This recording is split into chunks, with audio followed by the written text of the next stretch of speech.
Well, good morning, everyone. Thank you for your attendance here today for this meeting of the Dingwall and Seaforth Area Committee, which will be the last of the current term. And we'll move straight on then with apologies for absence. Are there any, Alison? There are no apologies for absence, Graham. We're all here. Thank you. And any declarations of interest? Margaret? Yes, thank you very much, Chair. Yeah, it's a non-financial interest as my daughter rents a garage from the council, and I think I applied the test and I think I'll be taking part in the item. And I don't know whether I need to say that she also, two of my children have council houses, because we've got housing performance report after the garages. Okay. I hear you, Margaret. It's my understanding, and I may well be wrong here, that if you declare an interest in that item, that you cannot take part in the discussion that follows. Now, I am open to correction there because the guidance is very recent and very new, but that's my understanding of it. Alistair, you're nodding your head. Yeah, that's my understanding, Graham, as well.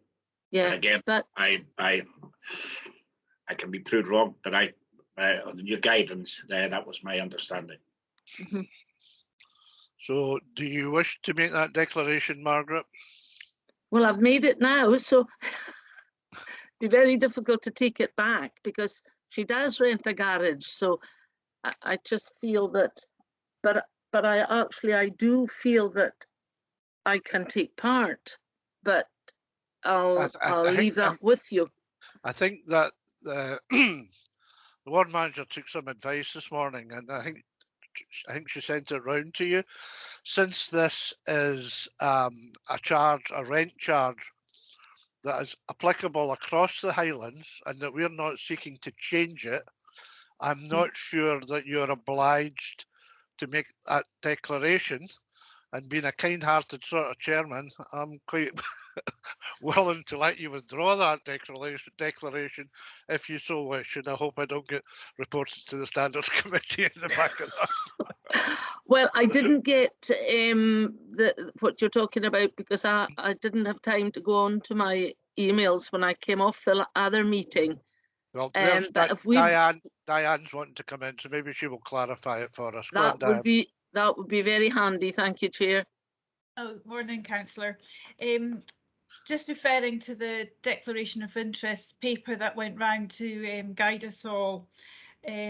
Section 5.4, a connection does not include A, being a council tax or ratepayer or a council house tenant, or in general when services delivered to members of the public are being considered, including the setting of budgets, taxes and rates, and fixing of council house rents. The officials that I spoke to, we felt that council house garages, under the report which is coming before you, would mean that it doesn't include a connection, but it is entirely your decision personally whether you would wish to declare an interest.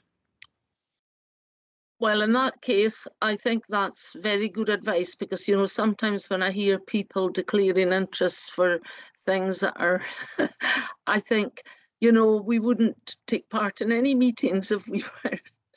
So, yeah, I'll withdraw it, Chair, if that's all right with you. That's fine by me. I'll just report you to the Standards Commission. Okay, having got that out of the way, let's move on. And we have a report from the Scottish Fire and Rescue Service, and as you can see, Ricky is here to present that to us. Over to you, Ricky. Yeah, thank you, Chair. Rather than trawl through the report, I know you've all been sent a copy of it, and you've had a chance to have a look at it. Probably more open to have you got any questions for me regarding it. The figures contained within the report are all very low, nothing overly concerned in the last reporting quarter, there was 3 dwelling fires, which one was combustibles, one was overheating, and one was due to an electrical fault. We're down in RTCs, no deliberate fires, no non-fatal accidents. We had 9 UFAS incidents, which were spread across 6 different premises, and we still work closely with anybody with that. And then, you know, our availability for Dingwall has been really, really good. The crews are doing a great job there. So I'll just move on to questions if that's that's perfectly okay. I just wonder if you wanted any initial comments, because I agree with you. It's a very positive looking report, and while any fires at all are too many, then it's good to know that the prevailing factor is that we're light on fires, and it's also excellent to notice the availability of the crews. Diane, is that a legacy hand you have up? It is, Councillor. Okay. I will remove it. Okay, right. Alistair? Thank you, Chair, and just echo your comments again, Chair. Ricky, it's an excellent availability with 100% of the first appliance and 82% of the second appliance. That's absolutely fantastic. Yeah. Just one question, Ricky. False alarms, are you still getting called out? Because I do see the appliances go through Conan Bridge on a very regular basis, and they seem to be back pretty soon after that. I mean, are you still getting a lot of false alarms? I mean, call outs with alarms that are maybe faulty and things like that? Because I've got to remember as well that that's a cost, obviously, to the service, and it could be that the appliance is there and an emergency, a real emergency could come in as well. So I just wonder how we're working, or how you're working with these organisations or businesses that seem to be having these call-outs. Yeah, no, Mr. McKinnon, that's it's a valid point, and it is a major impact on the fire service, and we deal with this under our UFAS, which is unwanted fire alarm signals policy, in that if we if we get a number of repeat recalls to premise, we've got like trigger factors. So if we get more than, I think it's three in a month, we will look at it, we'll go and work with the premises, and we'll try and, you know, if it's a constant repeat. For a while, Glenord Distillery was one that the alarms kept tripping in the warehouses and things. So we'll go out and we'll work with them, and we've got various levels, and we'll try and interact with them to the point that we can then reduce the amount of appliances we send. If it's a sleeping accommodation or that, we will not reduce the PDA, our attendance, we will send whatever. But I say, in the last quarter, we had 9 UFAS incidents across 6 different premises, so they weren't hitting the targets and the triggers, but we still engage with people, you know, because although it's not hitting the triggers, if we can reduce our attendance, we just go work with people, and we've done that quite successfully, to be honest with you. So we look to reduce it as best we can. Thank you, Ricky. Margaret? Thank you very much, Chair. Yeah, like everybody else, Ricky, it's an excellent report, and I find that I'm so delighted to see that you've got a female recruit at last. That has taken quite a long time, and it was nice to see that, because I think I asked every time, have we no luck with getting a female? And I just wanted to say, you know, it was fantastic having the area for the COVID testing, you know, and I wondered, you know, did that hold you up at all? Because it seemed to be quite smooth, but sometimes it was really busy, and I thought it was fantastic that we had that area. And I know that you've been very busy this last while, because I've seen the appliances going past, and just to thank the staff very much for how they turn out so quickly, and for what you do. So yeah. Thank you, Ricky. No, you're very welcome, Margaret. And I know you've been chasing me for years to get a female recruit, and then we've finally cracked it.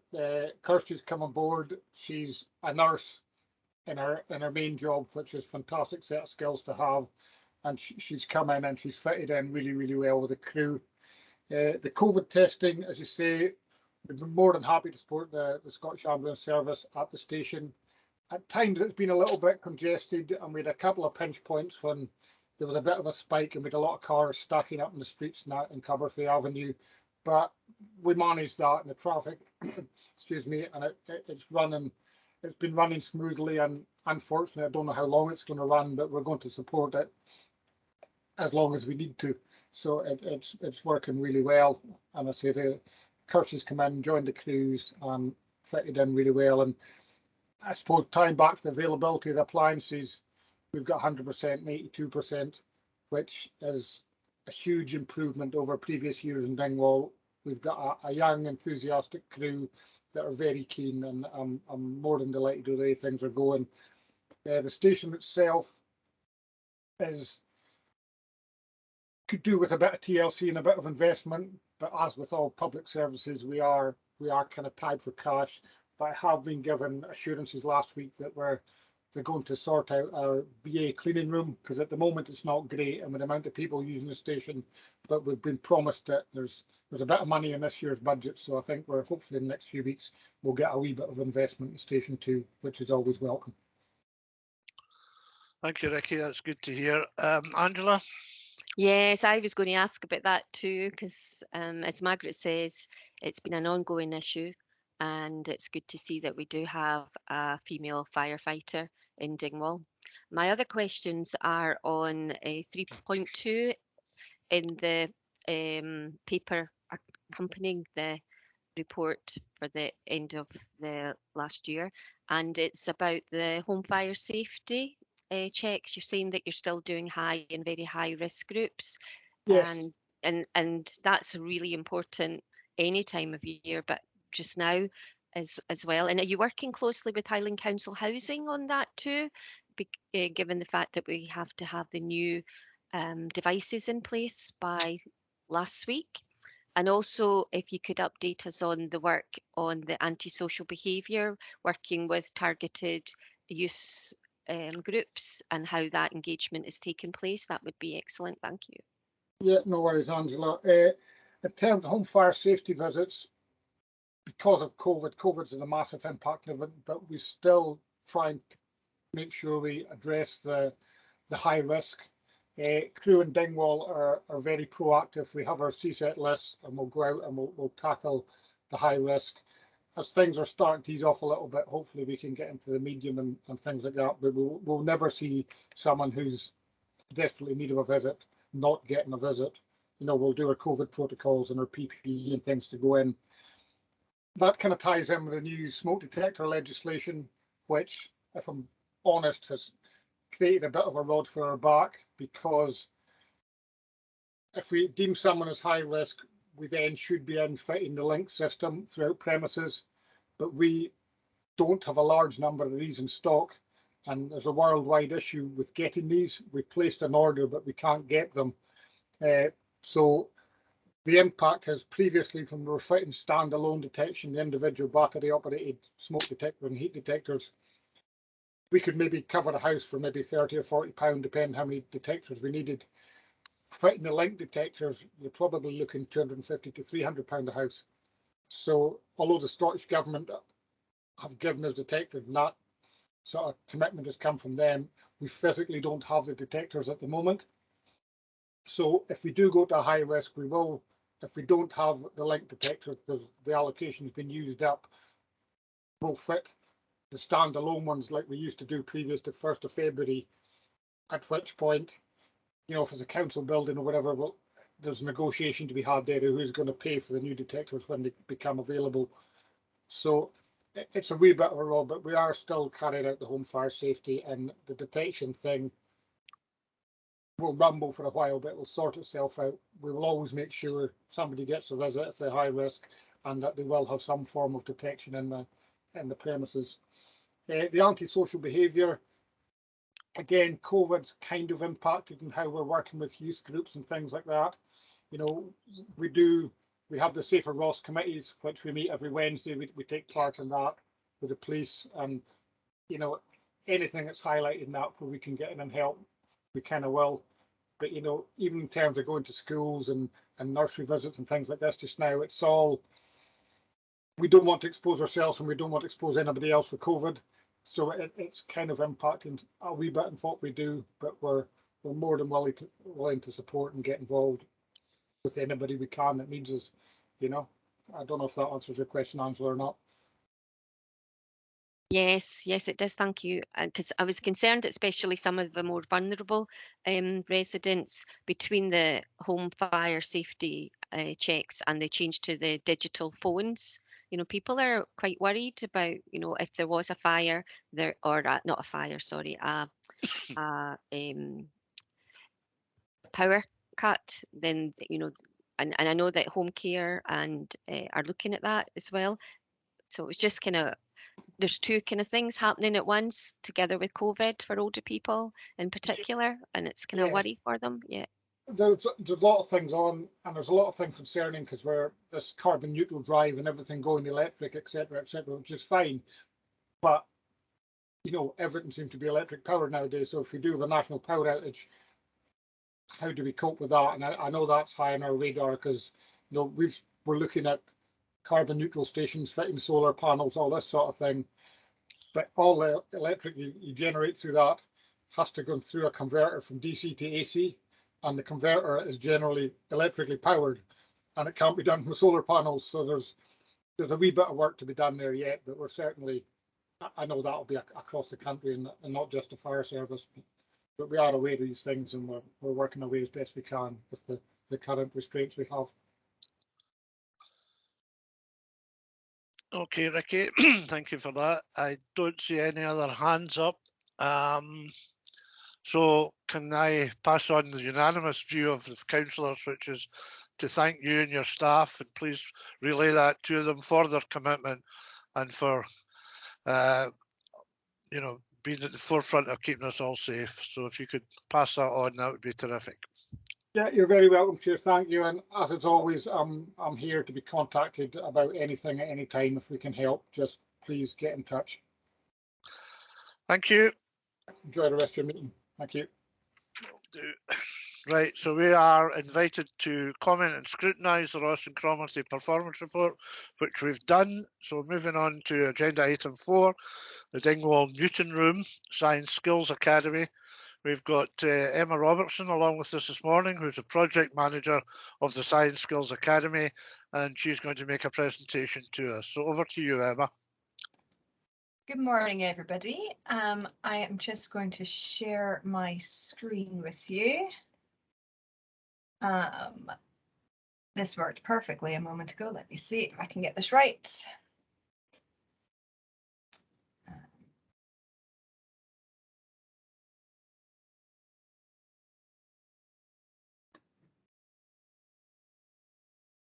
There we go. So hopefully you can see a nice big screen in front of you.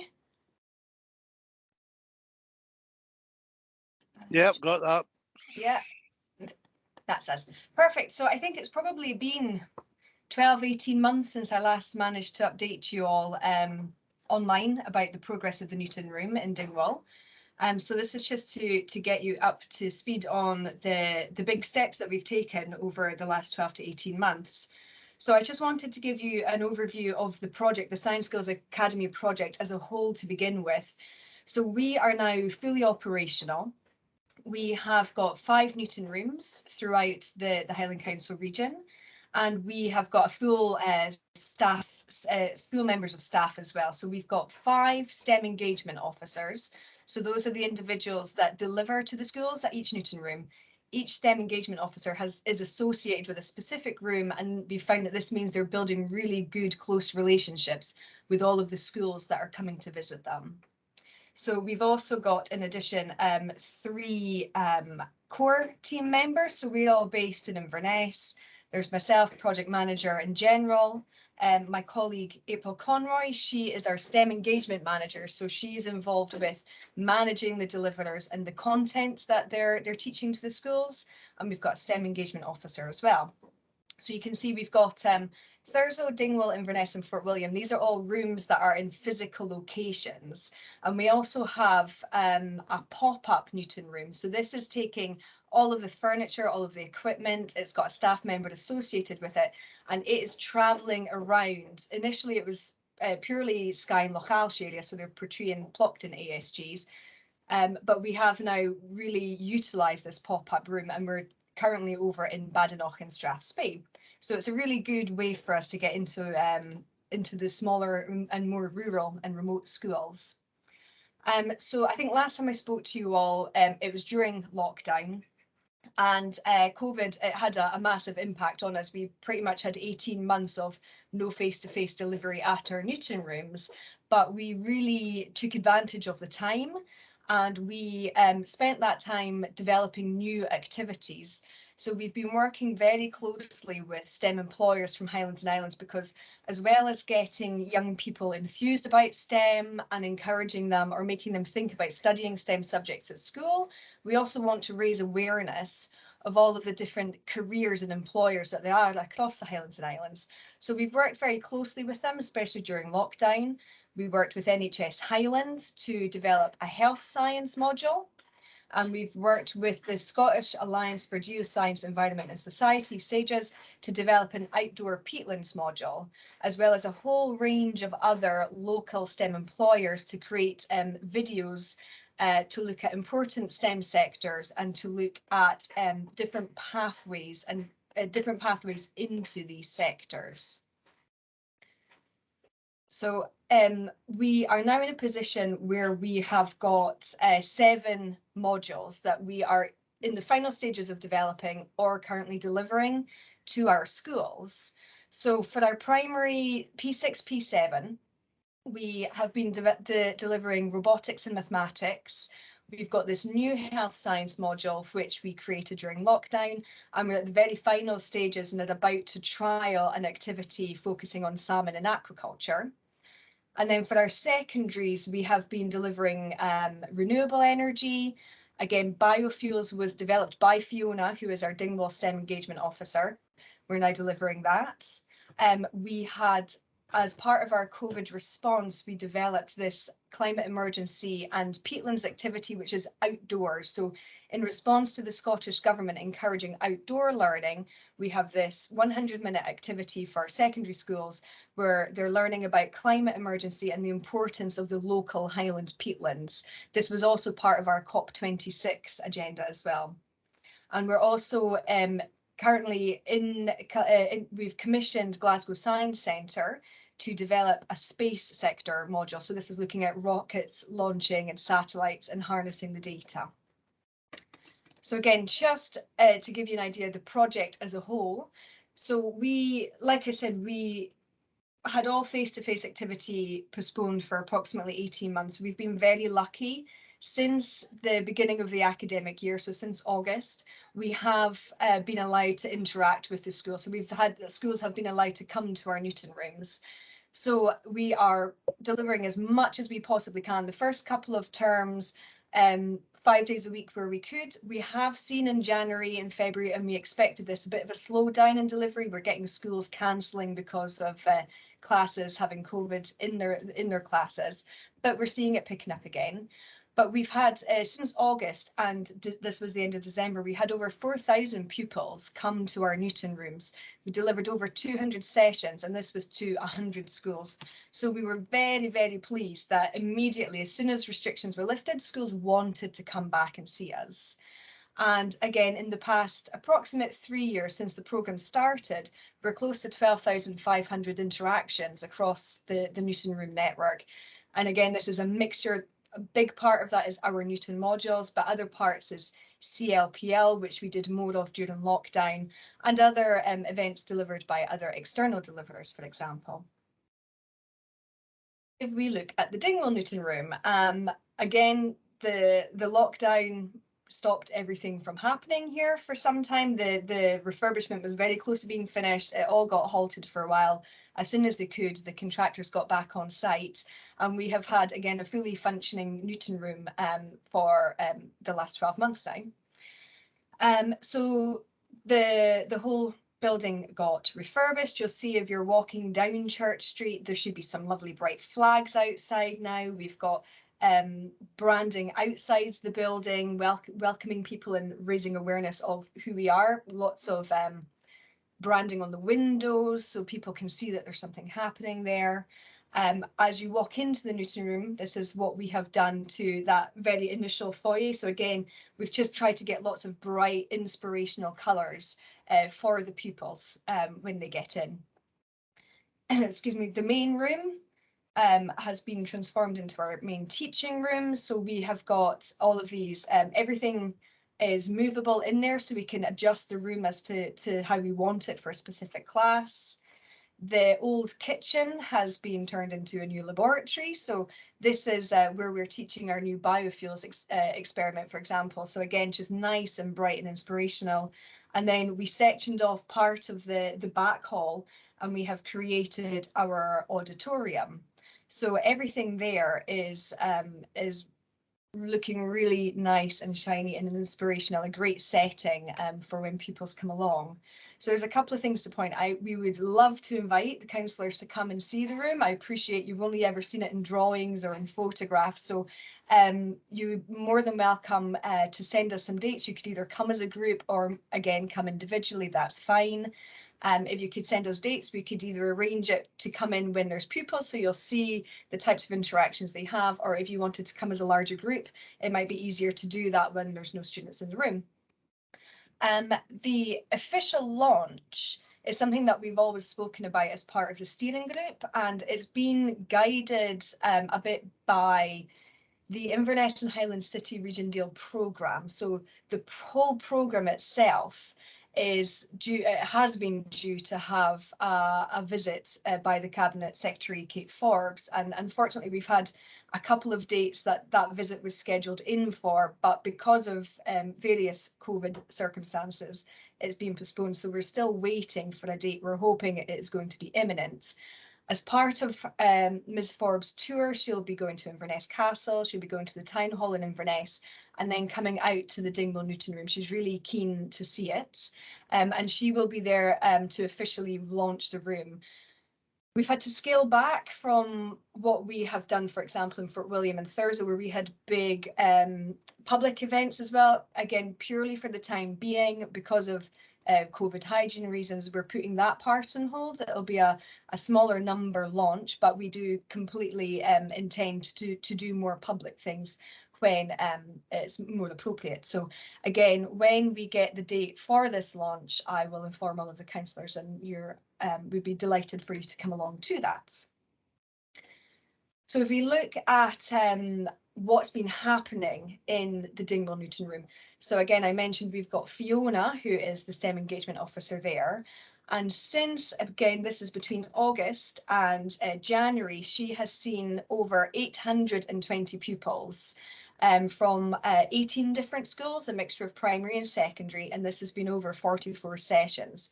So you can see here, this diagram shows the schools, the 18 schools that she interacted with between going back in the summer and the Christmas holidays.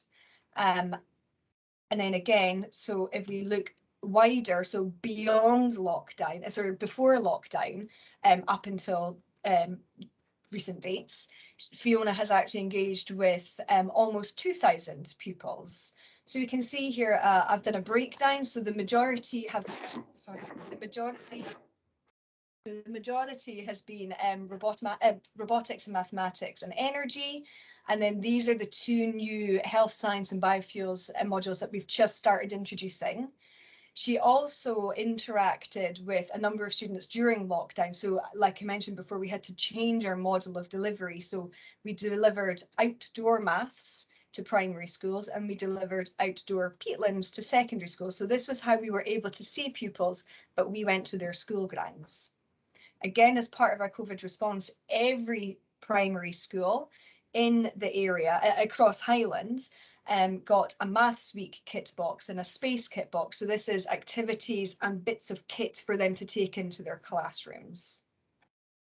So if we look forward, in the upcoming months, so between now and the Easter holidays, Fiona has already got quite a number of schools booked in and confirmed. So these are all schools that are definitely coming to us, and we do have more availability, and she's continually talking with schools to get them booked in. Like I said, not just in Dingwall, but across the Newton Room network, we have seen less schools in January and February and more cancellations.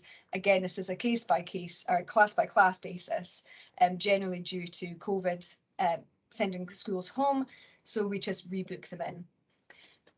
We've been in a fortunate position, and again, this is across the Newton Room network, that we have funding to take on some additional staff members. So we've got the 5 key deliverers that I mentioned, but in addition to that, each Newton Room, we've identified a Highland Council bank staff, so bank teachers on the supply list. We have identified one for each Newton Room, and they're getting trained up. So we've got another lady trained up for Dingwall, which means that we can deliver 5 days a week. And it also means that if we have one of our staff members off ill, for example, with COVID, we have that covered with our supply teachers to have minimal disruption.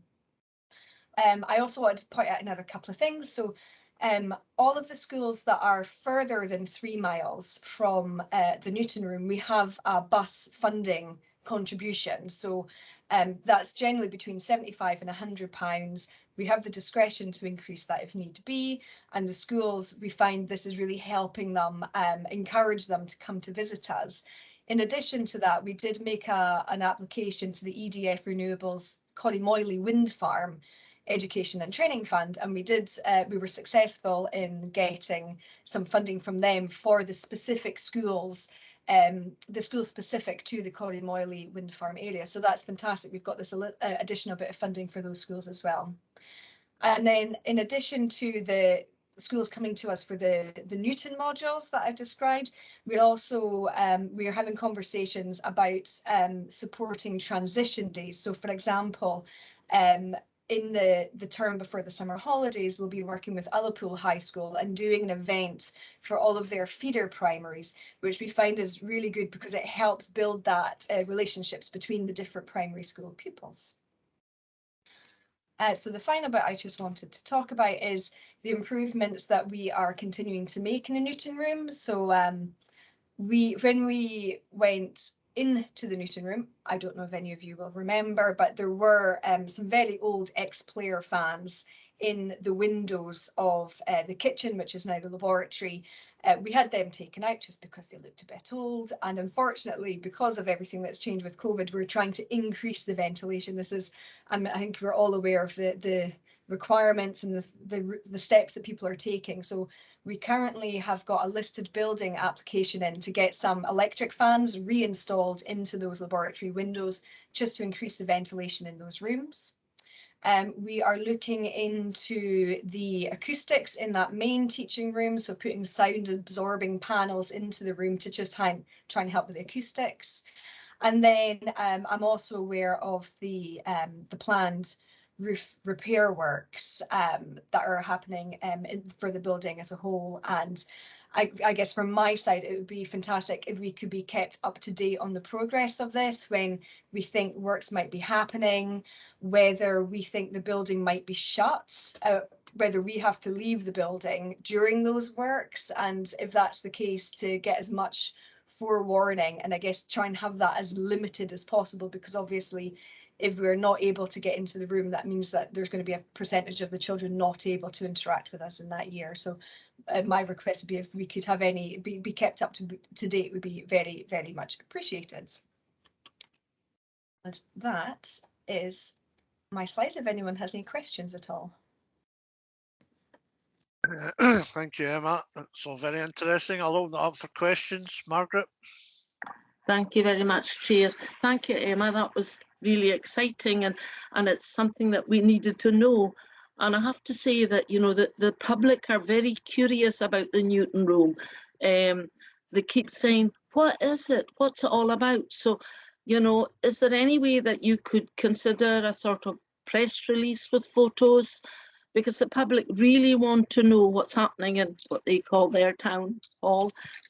And maybe, you know, to say in the press release that at a later date there'll be a drop-in day, because I think it would be nice to let people come in and have a look, because it absolutely looks amazing. and it's such a good use of the lower town hall. And I mean, I said to people, well, we've got a lift in there now. They want to see the lift because people have been asking for a lift for so many years, you know, and that's beneficial for the use of the upper hall. So yeah, that was a really exciting listening to that. But I think we have to share it with the people because it's in Dingwall. Yeah. And even out with, I'm sure people from Ullapool, Cromarty, all the ones that attend would like to come and see, especially if they've got children, youngsters that are going there.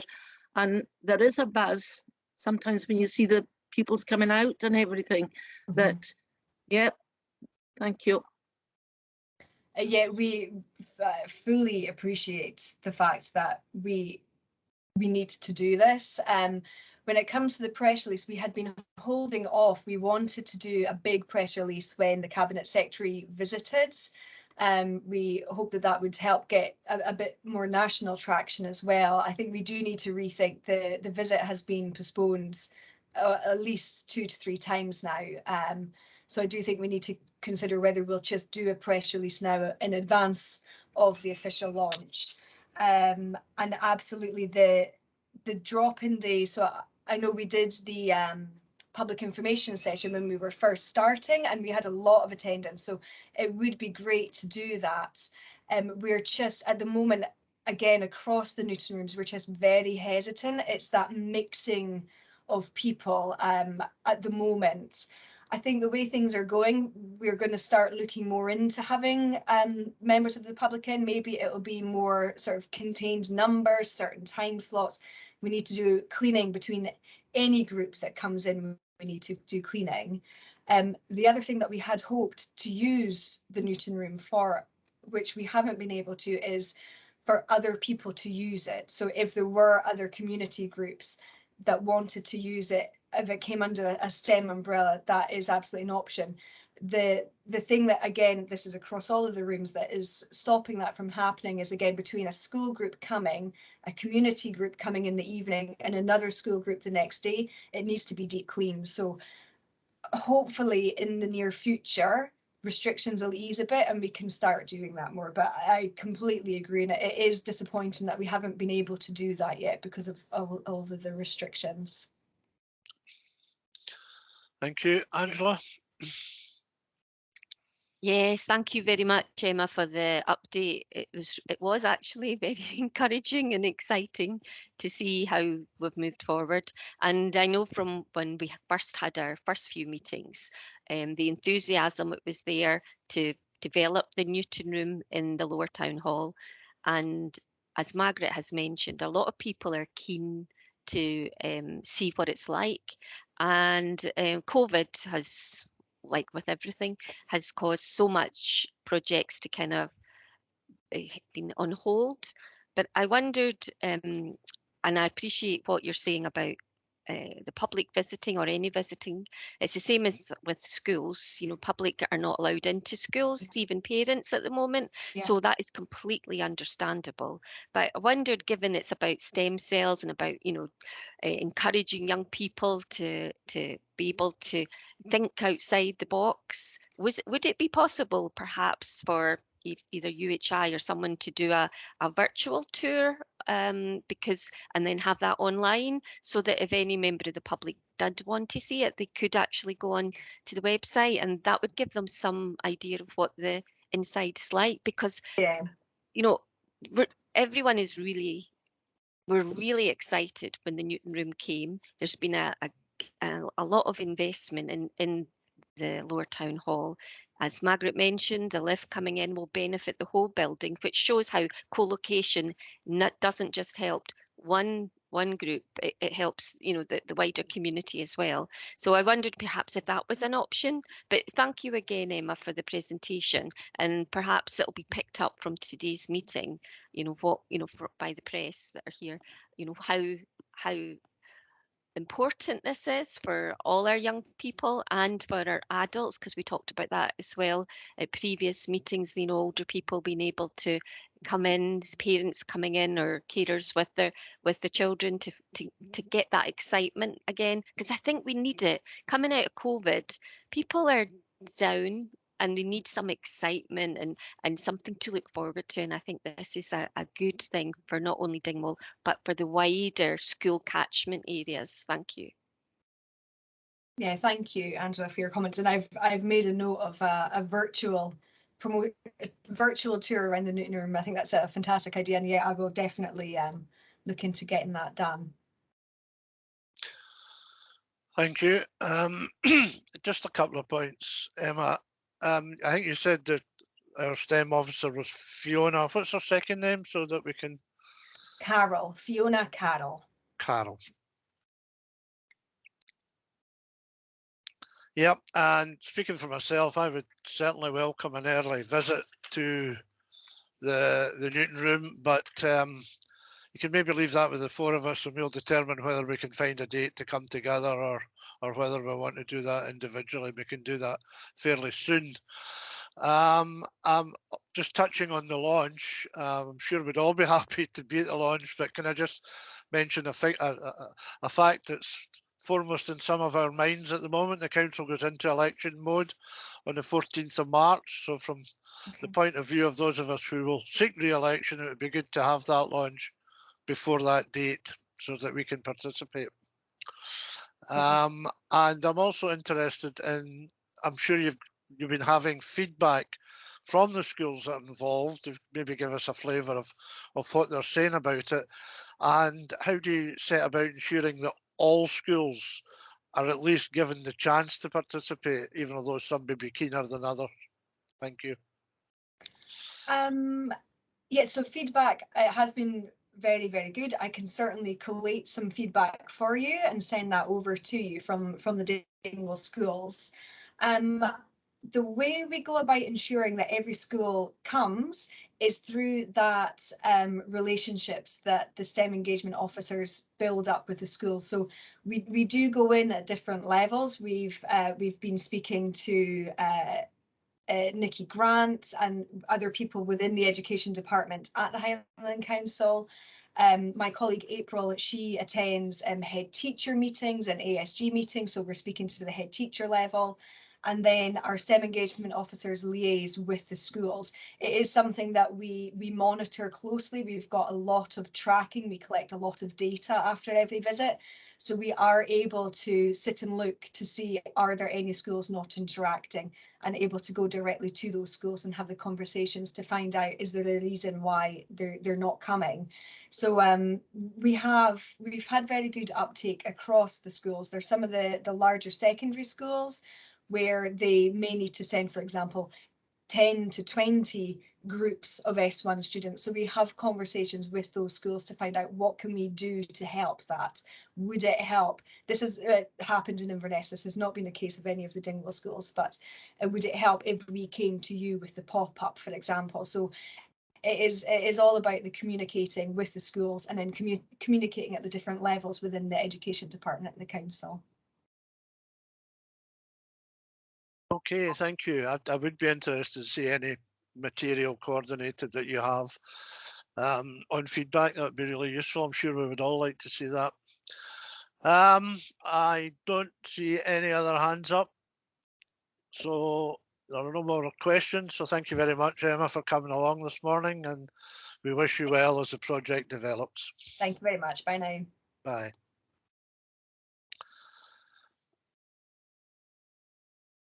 Okay, moving on, agenda item 5, housing garages, and Rory McLeod's here to take us through that one. Over to you, Rory. Thank you, Chair. Thank you, councillors. I'm presenting the garage rents report on behalf of the Housing Service. It's related to it's asking councillors to approve either a 1% or a 1.5% rent increase for garages and garage sites in Dingwall and Seaforth. just for anyone that might be watching this on YouTube, the difference between the garages and garage sites is a garage is a council owned and constructed lock-up garage. A garage site is a plot of land for residents to build their own garage on, which accounts for the difference in the cost of the rents. The 1% increase would amount to a 10p increase in rent for council tenants, and a 12p increase for non-council tenants.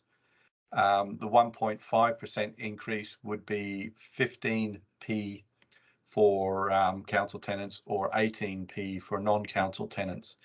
The garage sites, the increase would be 1p regardless of which increase, mostly because it's rounded up to 1p rather than any other difference. The difference in rents between council tenants and non-council tenants is that we charge VAT. There's a VAT exemption for council tenants to rent garages or garage sites from us. At the bottom of the report, I've also included a bit of an update on the previous report to the November committee on garage demand and allocations. We're committed to increasing the number of allocations, bringing more garages into use, specifically around garages rather than sites. And you'll see that we've managed to get some allocations going and reduce the number of void garages. And we've got a bit more information on some of the locations, the various locations that we're looking at in, and some actions listed in Appendix 1, which is the start of a garage action plan for Dingwall and Seaforth. So I'll invite any questions that members might have at this point. Thank you. I see Margaret has her hand up. Margaret. Yeah, thank you very much, Rory and Anne, for this report, because I think we've been asking for this for quite a while. My major concern is that, you know, if you're asking to increase the rent on some of them that need work done, you know, to them, because they're paying the same as everybody else, but some have got the downpipes hanging off, and quite a number of them need work done, but we're still charging them. And I don't think that's fair. And I know that all these voids, it's just a very high number. We really need to decide if we're going to take them down, or are we going to refurbish them, or what we're going to do. And I know that there's some voids here, and I know people, because I've been phoning up trying to help them get a garage, and they're not getting one, but yet we've got voids that are supposed to be for allocation and they're not allocated. So I think there's quite a bit of work to do to this, and especially the ones that look terrible, that have no doors on them, and because they take the look of the area down. It makes it look shabby and unkept, and people are, and you know, it's, yeah, it needs a lot of work, and I know that this is the first step in getting it done, and areas where there's quite a high number of voids, and they could be used as sites to, you know, to build little houses, you know, that, yeah. But thank you for the report. Thank you. I think we'll just take Angela in now, Rory, and then you can respond to both. Angela. Yeah, thank you, Chair. Rory, thank you for the report. As Margaret has said, it's something we've been asking for a considerable amount of time, and I appreciate that you've had a lot of other work that you need to do. I would agree that the number of voids, it gives us a starting point, that then we can, as the new council moves forward, then they can maybe keep a close eye on this, because we've all had people asking us why they can't get a garage, and previously at committees we've been told, not by yourself, I have to admit, that allocating garages or checking over garages is not a priority, because housing people is more important, which is right. But there is an income that can come from this that is not being met by the council. And I appreciate previously Mark had said that, well, if you're wanting to upgrade the garages, there'll be a cost for that as well. But I think, Margaret, I agree with Margaret that there should be, because one of my questions was what standard, although in the report it says that they've been looked at in the preceding to allocations, that what standard? I mean, the minimum you would expect is to be wind and watertight, and most of the complaints that we have is that they're not watertight, that water is seeping into the garages, and as we know, not all of them are used to, for cars. There's people have got other stuff in them, and that is an issue that we're dealing with. I would like to thank you from Fraser's Road in Dingwall getting that garage fixed. I raised it at the last meeting, and it has been the door has been fixed.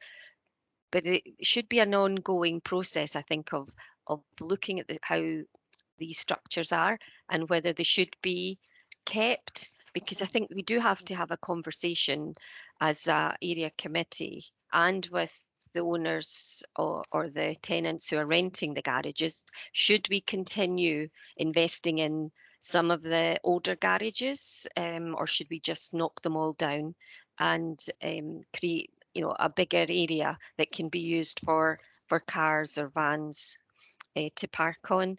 I see the top red ones you have here on the ragging list, Chestnut Road and Milbank Road.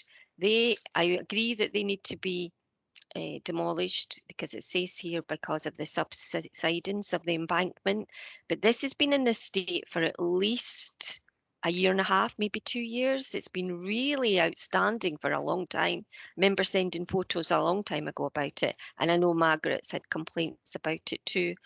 But it doesn't say here when that work will be starting, and I wondered if you had an update on that, because I'm assuming that the council is renting the Harris fencing and doesn't own it, and there will be a cost in that as well, given the amount of time all that Harris fencing has been there. Also, if it is an issue with subsidence, the residents, because I used to live in Milbank many years ago, and and it could. What are we doing to ensure that subsidence, that hill doesn't come down to Milbank or Chestnut, and that will be, is there a new retaining wall going in? There's probably quite a lot of work to be done there. And on here you have all where the garages are, which is really good. But I know that both Graham and Margaret have mentioned in the past about the area below Brown Square where people park, but it used to be garages a long time ago. So where would that sit in this? Does this count as a garage site, but not from the definition that you gave us? So where would areas like that be included in this paper, or are they not? Thank you. Thank you, Angela. Can I just endorse that last bit, Rory, and ask if it would be possible to set up a site meeting at that spot, because there are parking bays there as well. Yeah. But are defined by barriers, and since the barriers were put in, the car sizes have increased greatly, but it's wasted space by and large. So I was wondering if we could maybe have a site meeting on there to determine a way forward for that area. Now, before I bring you in, I think I've got Colin Sharp in the background here. Colin, do you want to contribute to this? Yes, many thanks for that. I was just coming in regarding the garages in Milbank and Chestnut, if I can address that first and foremost. The works there are due to commence fairly imminently. We're talking a matter of weeks now, if not 4 to 6 weeks or something like that. I appreciate that it's been an ongoing issue for a number of years. However, the work that we're doing is extensive. I mean, we are talking well over £100,000. That work is going to be costing. to be done to do the subsidence, the groundworks, the garages, the retaining walls. You know, that is extensive work that we are doing there. So it has unfortunately taken a bit of time, you know, to pull all that together. Regarding whether garages should be demolished or retained and void garages, we are prioritising void garages in areas where there is a demand for those garages. So if we have an area where there is no demand, we're not really doing any work to those at the present moment in time, because it's financially, it just doesn't make sense to fix those garages that nobody would then want, you know. So that's the way we're looking at that. Regarding car sizes and everything like that, then yes, there are impacts on cars getting larger. I think we'll have to be careful as well, though, because cars will probably get smaller again now that cars will move towards electric vehicles, you know, and as that becomes more of the norm, your larger cars are going to reduce in size. So the last thing I'd want to do is increase the sizes of specific areas to then have them far too big, you know, for the electric cars in 5, 10, 15 years time, and we then look to redo it all again to make them smaller to fit more cars in. So there is definitely a discussion to be had around that aspect of it. I'm more than willing to meet any member at any site to discuss concerns, not necessarily even on garages, but any concerns they have. And as you all know, I'm fairly open and transparent about what we can and cannot do, and I will give you straight answers, you know, because there's no point in giving you anything else. So that was all I wanted to come in. But if you have any questions specifically for me in regards to that, or anything I can help clarify on, I'm more than happy to do so.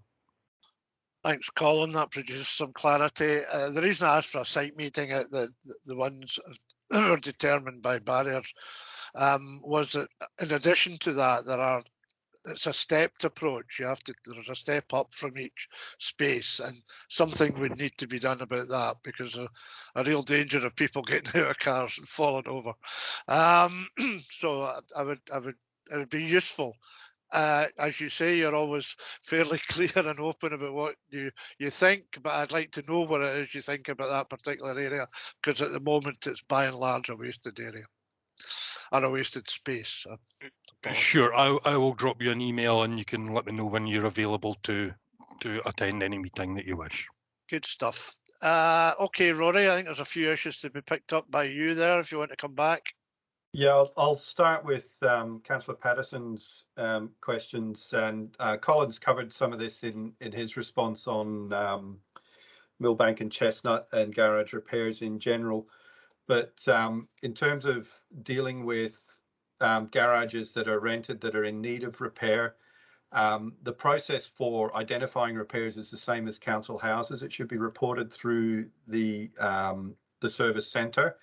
That doesn't mean we can't pick up in repairs from inspections or from our own staff observing that, or from other services. But if you've got a particular concern in mind from any particular tenants, I would advise them to report the repair requirements through the service centre. I did have a resource. This has been a bit of a joint work between our management side and the repairs side of the business, and I had a resource helping out with raising repairs, which we're losing next week, but I hope to recruit back into that fairly quickly, and we'll be recommencing that so that we're picking up on garage repairs. So you'll see that there's been a bit of an acceleration in dealing with garage repairs, although quite rightly they do remain a secondary priority compared to council house repairs. In terms of deciding what to do with voids, Colin touched on this with the properties with the garages that don't have a lot of demand. They're the ones that we would be maybe targeting and talking to councillors about, making investment decisions about what to do with the space that might be more useful to the community than having a garage that's not in use. And as part of the action plan, as that develops, we'll be looking to take that to ward business for a bit of discussion, site by site, around where we would attack our investment priorities. And you mentioned development sites. It's a bit of a bugbear of mine that we don't always identify opportunities to do something in terms of meeting a housing demand if we've got a site that's not meeting any other particular use. And so but that demands a bit of a feasibility assessment as well. So you'll see in the commentary that one or two sites might be identified as being looked at for feasibility on housing development. And so I think I've you mentioned properties with no doors. I don't think there's many of those about, except in where we might be demolishing. But if you're aware of a site that doesn't have a door or needs immediate attention, I'm happy to look at that. I'm happy to look at that if you can provide me with the details. Similar to Councillor McLean's request to look at Fraser Road at the last committee. So moving on to Councillor McLean's inquiries,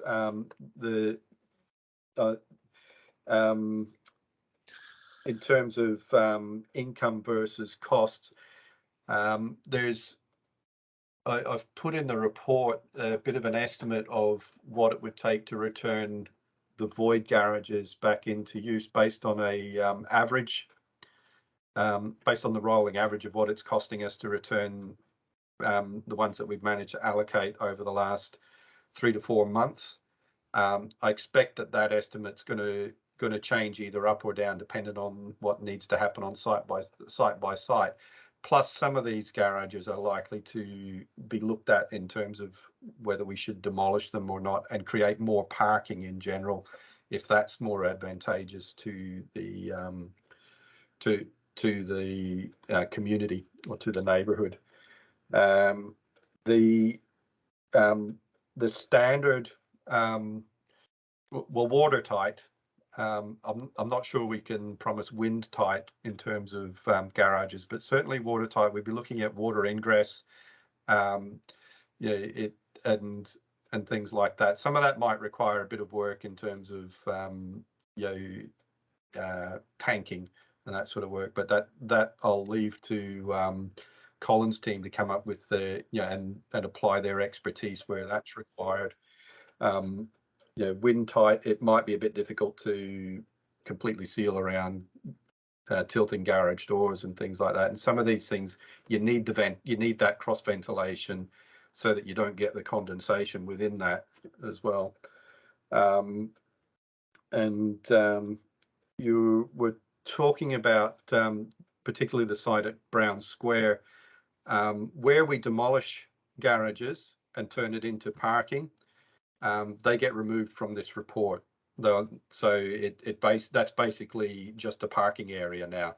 So it certainly forms part of the conversation that we're talking about in terms of setting our investment priorities. Because if we decide to clear a row of garages and mark that out as parking, we're not going to be recovering income on that. That's just going to be opened up as a housing revenue account neighbourhood parking area.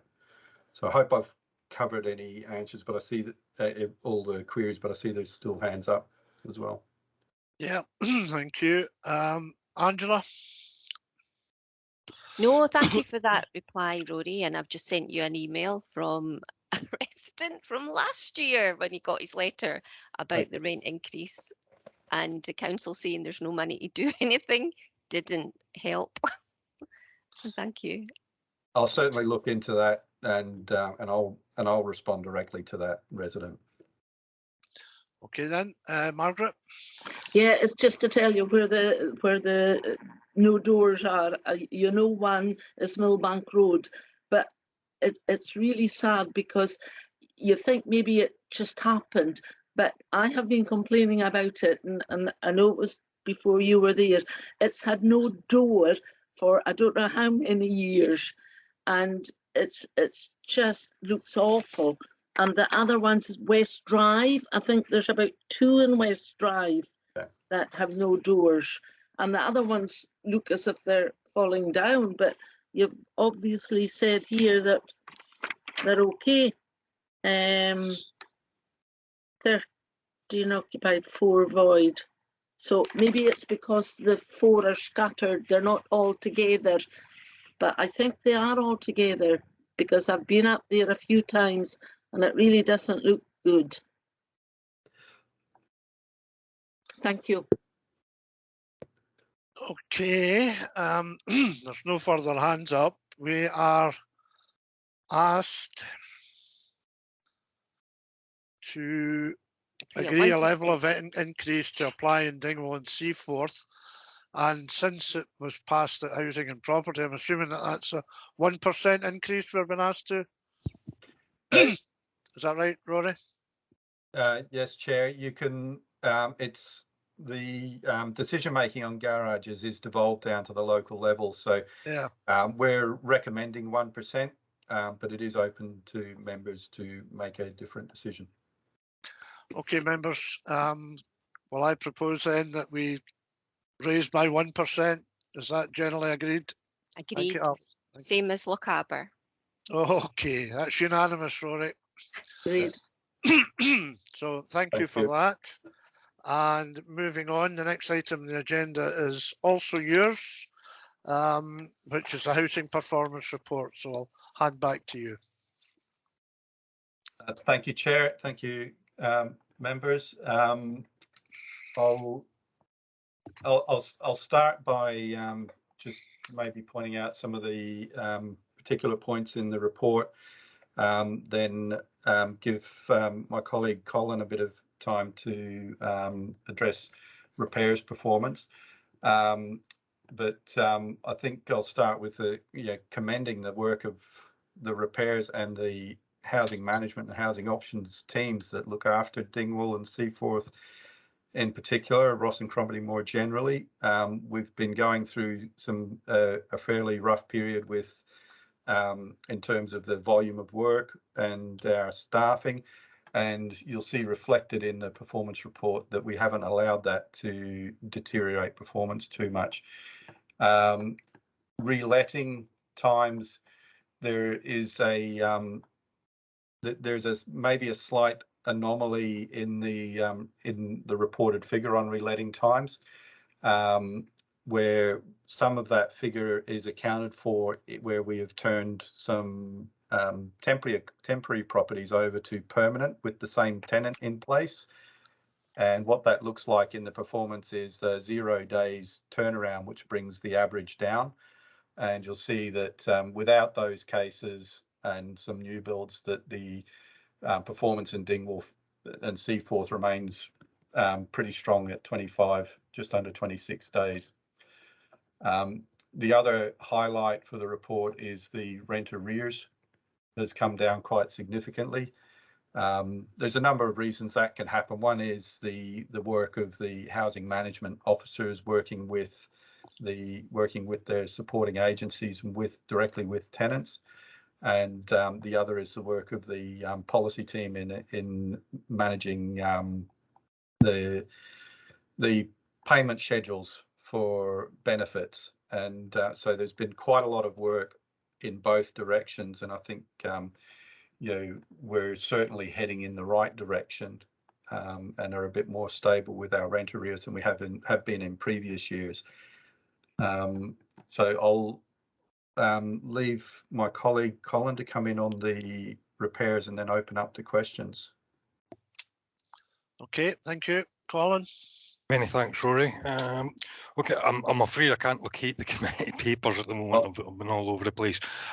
Regarding our responses to emergencies and non-emergencies, I must admit I'm still very.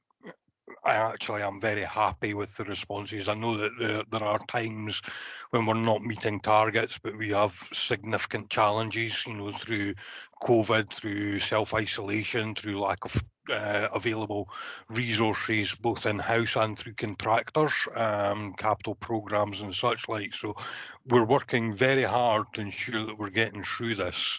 And there are instances where we're not achieving it and we're not quite performing as to the highest level that I would like. But all in all, the performance is still good. We're not way down in the lists and such like. So I'd say I don't have the exact figures in front of me, but I've not had the reports that were failing dramatically, and there has been steady improvement as we've been going along and dealing with these. So I say I'm quite happy to answer any individual concerns over performance or what have you. So. Thank you, Colin. Yeah, I mean, I think you're right. The figures are heading in the right direction. I'm still a wee bit concerned about non-emergency repairs insofar as the the difficulties you've mentioned in terms of COVID and resources and sourcing materials is the same for the whole of the Highlands, and not just Dingwall and Seaforth. So there's still a wee bit high in there, but you're right, in general terms, we're heading in the right direction. Margaret? Just a couple of points. I have to say that when it comes to repairs, I've had quite a number of people phone up saying how impressed they were and how professional the people that came were, and they just felt they had to phone up to say it. And for emergency repairs, definitely calculated in hours. In fact, in one case, it was about just a quarter of an hour. So, you know, credit where credit's due, and I think people have been really impressed. The only thing that I'm finding problems with is dampness, and there's so many houses at the moment, and I don't know how we resolve the problem. But, you know, they phone up and then they say, no, it's still not, they do what they're told to do, but they still say it's not working. So I don't know what the answer is for that, but you might be able to help. Thank you. Thanks, Margaret. Angela? Yeah, thank you, Chair. Colin, thank you for your the information, and Rory.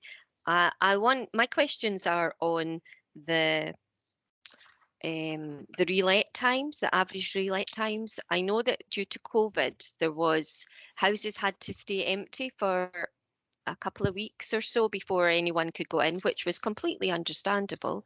But given that COVID is going to be with us for the foreseeable future, is there going to be any change in that process? Will you be able to get into houses quicker now that most people have had their COVID injections and the booster? You know, will that help with the reletting times? Because I know that might have been a frustration and that the properties were empty for such a time, and then that affects your figures as well here. My others are on the issues of getting through to the service centre. I've raised that with Mark at the Housing and Property Committee, because a few people have contacted me, and I'm sure other councillors, when they couldn't get through because they were on the way, 30, 40 minutes trying to get through. So I tried it myself a few times, and that was the case. And Mark said he would take that back to the ECO that's responsible to that as a corporate look at that, but that was only last week, because then what happens is that they either contact the local councillor or they try other parts of the service to get through, and then that has an impact on your staff because they are taking their time's been taken up in dealing with that rather than going through the service centre. And sometimes the messages can be relayed, they're not very clear, so when the person turns up to fix something, it maybe not be what they had thought or the tenant had requested.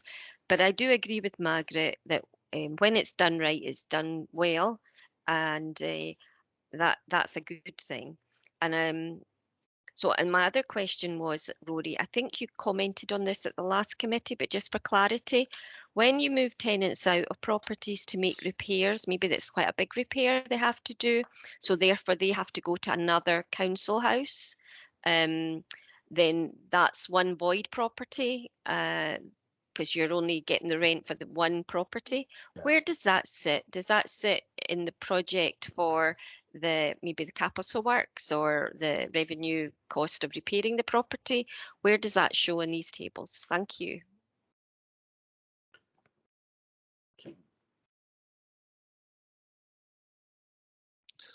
Okay, I think we'll just take there's only one hand left, that's Alistair's. We'll take that and then come back to the officers. Alistair? Thank you, Chair. I agree wholeheartedly with your comments regarding the repairs. Everybody, the whole industry, not just the Highland Council, but everybody in the building trade across probably the UK are having difficulty with supplies on that just now, and it's something we have to look at. Thank you, Louis and Colin, for your report.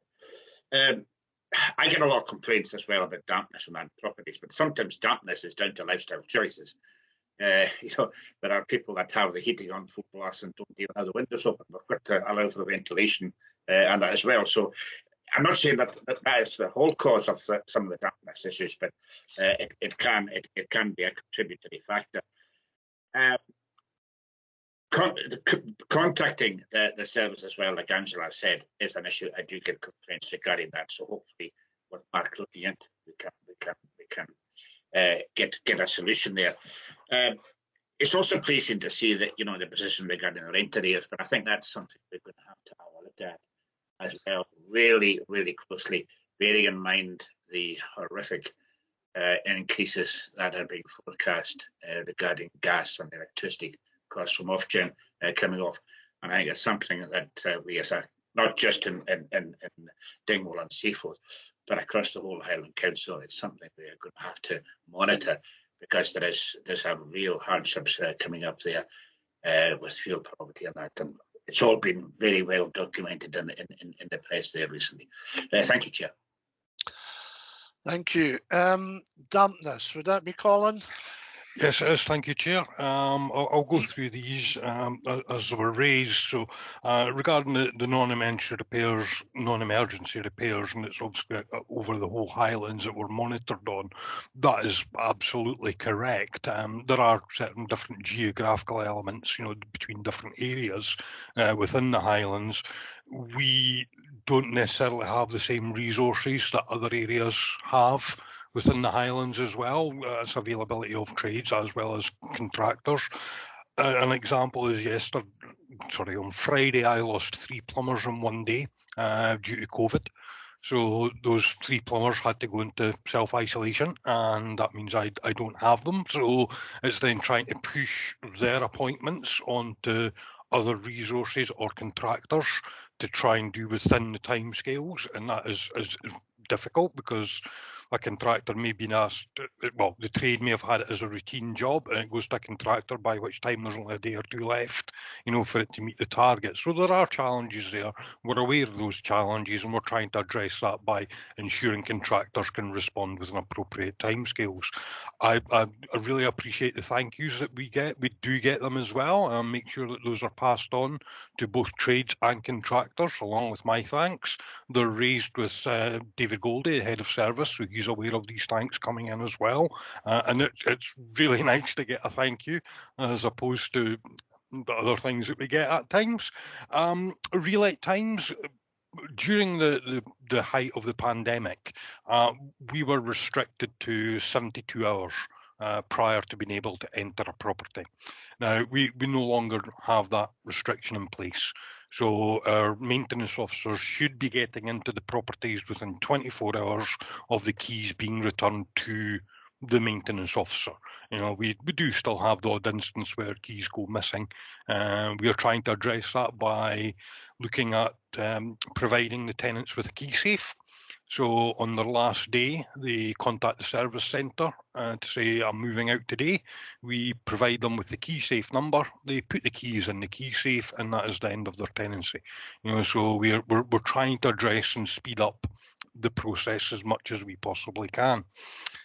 Service centre availability, well, I've had that issue raised a lot with myself as well. Now, unfortunately, it's not something that's within my control, but having spoken to the service centre manager, and I know it has been raised at a higher level as well, they are also combating issues with staff having to self-isolate and everything like that. So there's still a lot of issues out there, surrounding COVID.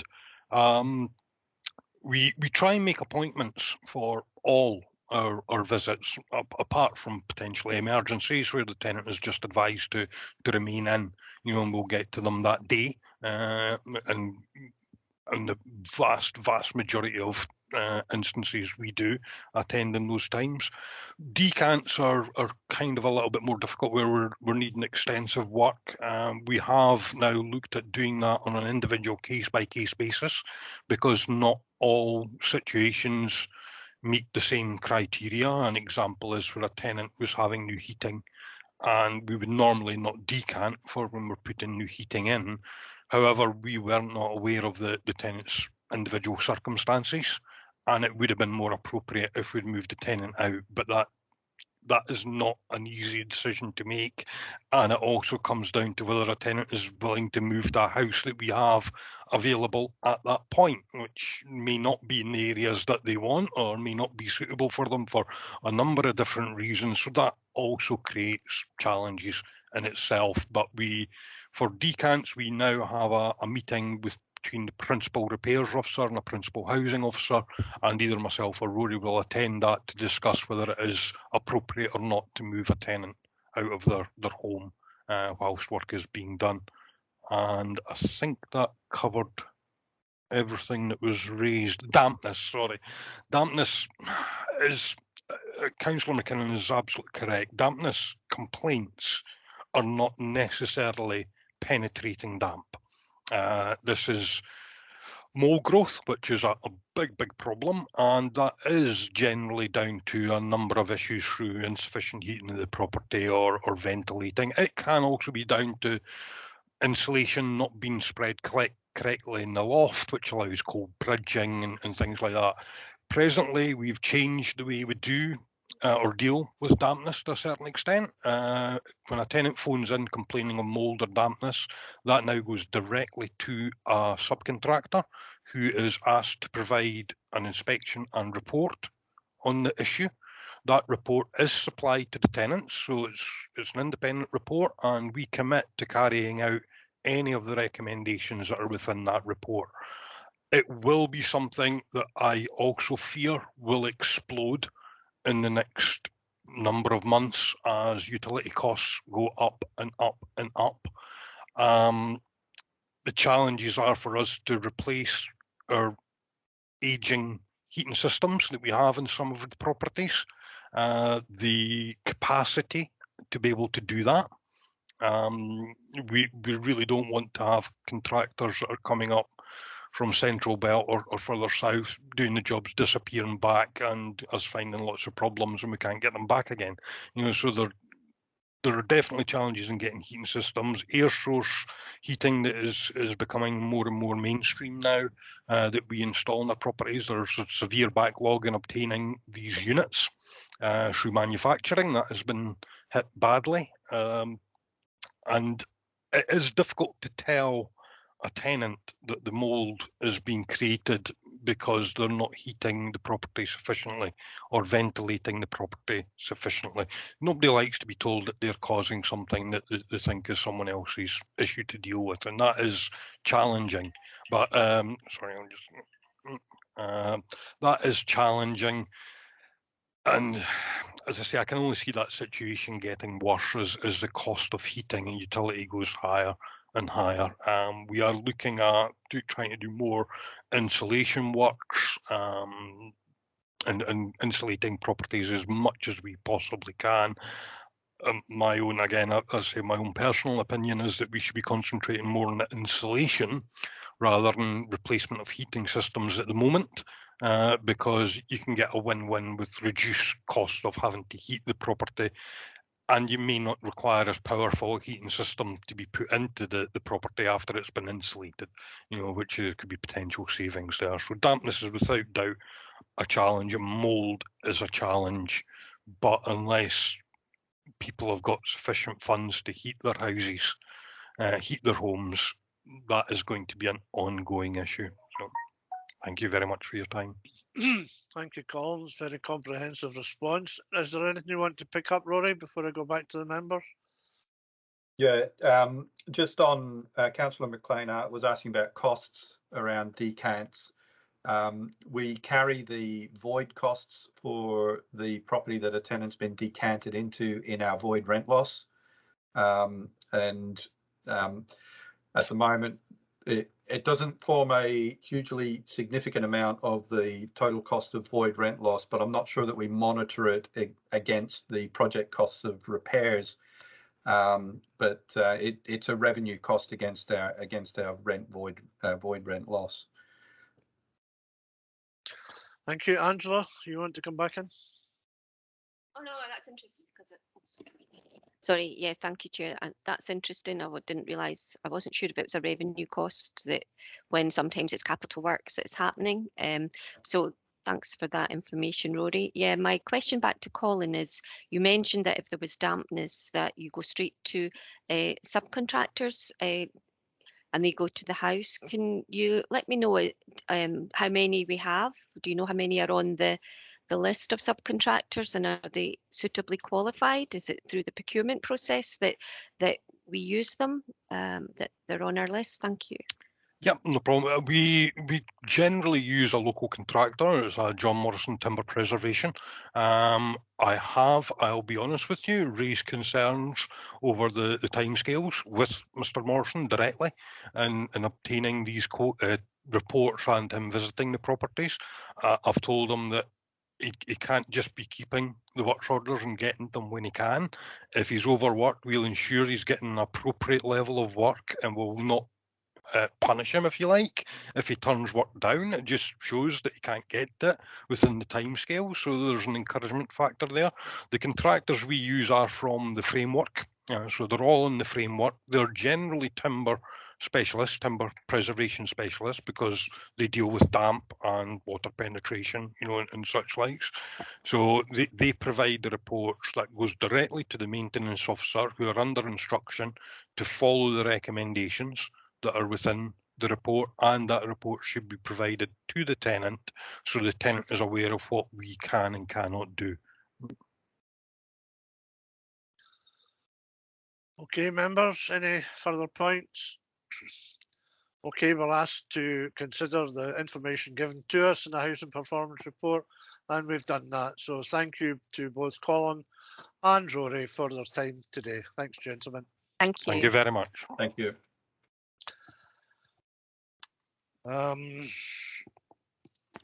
Moving on. Agenda item 7, Dingwall Common Good Fund. I think it's there for everyone to have a look at, and Diane is available if there are any questions. So, any questions, members?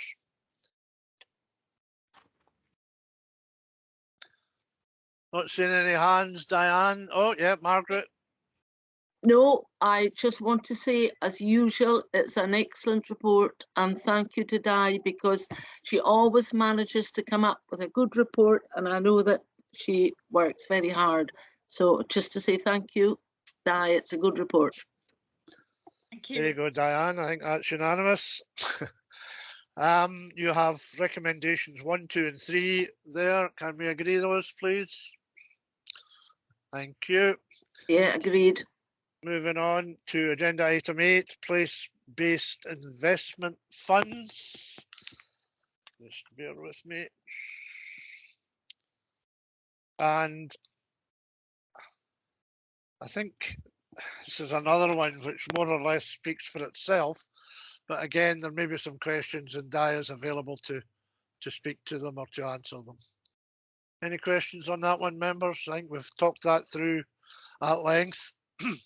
Yeah, okay. agreed. So we are invited to consider and agree the proposed allocations of the place-based investment funds as follows in indicators A, B and C. Agreed? Agreed. Thank you. Agreed. Agenda And when you say chair, we've talked through at length. That's at our ward business meeting. Just, I beg your pardon. Yes, just in case the public think we're just running this through. Okay. Since the membership is exactly the same, I sometimes get confused. Okay, moving on. Agenda item 9, St Clement's School, Dingwall, and Robert is here to give us a report on the situation with regard to St Clement's. Robert. Thank you, Chair. Good afternoon, members. Sorry, you went through those last 2 items quite quickly, so just finished my lunch in time.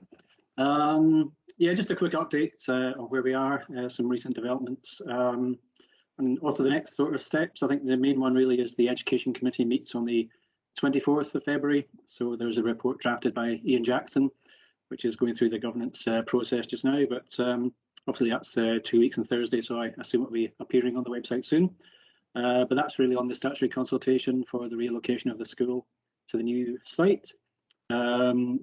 And then we've got the stakeholder meeting on the 7th of March. We've agreed to have it a couple of weeks after the committee meeting, just to give the stakeholders a full update. Some recent developments. Gordon Stewart's now been appointed as the replacement for Kenny Murray as education advisor, so it's good to have him on board to help with the project.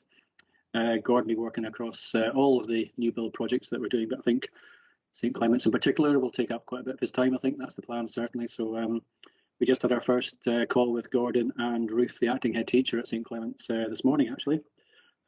So just setting out again the next steps. And we're looking at other schools. We've got obviously the designs for St Duthas as part of the 3 to 18 campus up in Tyne. Although it's part of the wider campus, there's quite a bit of work being done there with the head teacher at St Duthas. So I think we can learn from that, although it's going to be a standalone building, obviously, at St Clement's. Ruth also used to work at Drummond, so she's got some good ideas of what works and maybe what doesn't work so well at Drummond as well. So that's good to have that on board. And we'll be looking at other schools potentially across Scotland that have been done recently. There's a few good examples that have been put forward by the Scottish Futures Trust. So we'll get the plans of those and maybe arrange some visits with some stakeholders perhaps as well, if that's deemed appropriate. So we'll be working with Gordon, looking at what we're planning for the school in terms of capacity, how it's going to function, the internal and external facilities. And also, as we agreed at the last meeting, we'd make sure that pupils, staff, and indeed parents are involved in some of those discussions as well, so that it meets everybody's requirements. For the land acquisition meetings, we've had a couple of meetings this year already with the MART. Kenny Forbes from Alan Maguire's team is involved in the valuation side of that. As we said previously, I think the meetings we've had so far have been fairly positive. Can't go into too much detail because we're obviously still negotiating the final price, but certainly it's advanced well, and as well as can be anticipated at this stage. So it's good that the MART are certainly on board to try and reach a conclusion on that. And we'll be developing the design in tandem with the statutory consultation process. So if it gets approved in February, later this month, at the Education Committee, it could run for pretty much the rest of the year, but we'll be taking forward the design in tandem with that. So we were moving things forward. And we've had some good discussions with colleagues in planning and roads as well. So I think all in all, we're in a fairly good place. We're continuing to move it on. Once the report's published for the Education Committee, we'll have the site plan that we said we'd release as well. We're still in some discussions about where things can sit on the site, but we know the area we need. There's still a few options as to where we put the building, where we put the playing fields and the car park. So we're moving those around at the moment.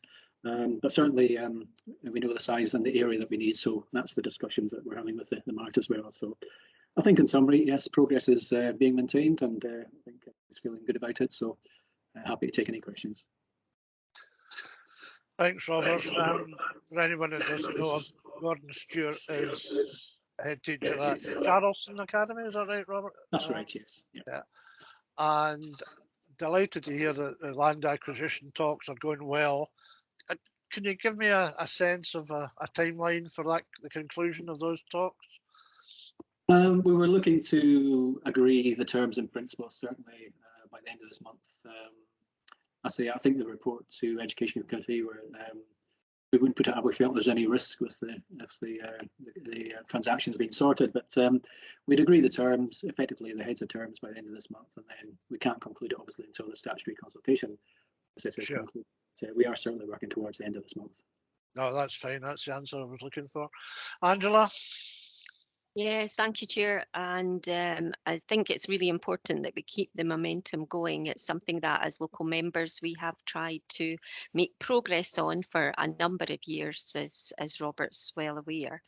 You mentioned Gordon Stewart taking on the role from Kenny, and I think that's a good step forward, and that the liaison between and open communication between the parents and Highland Council is really important.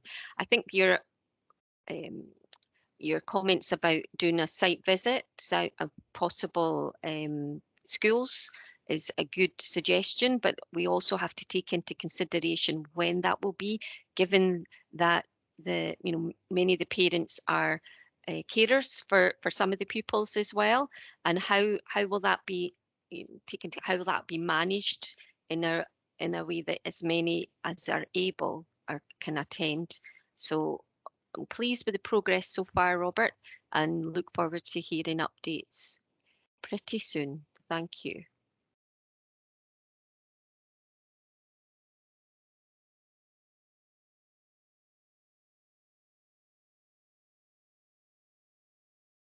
Sorry, it was on mute. Sorry, Margaret.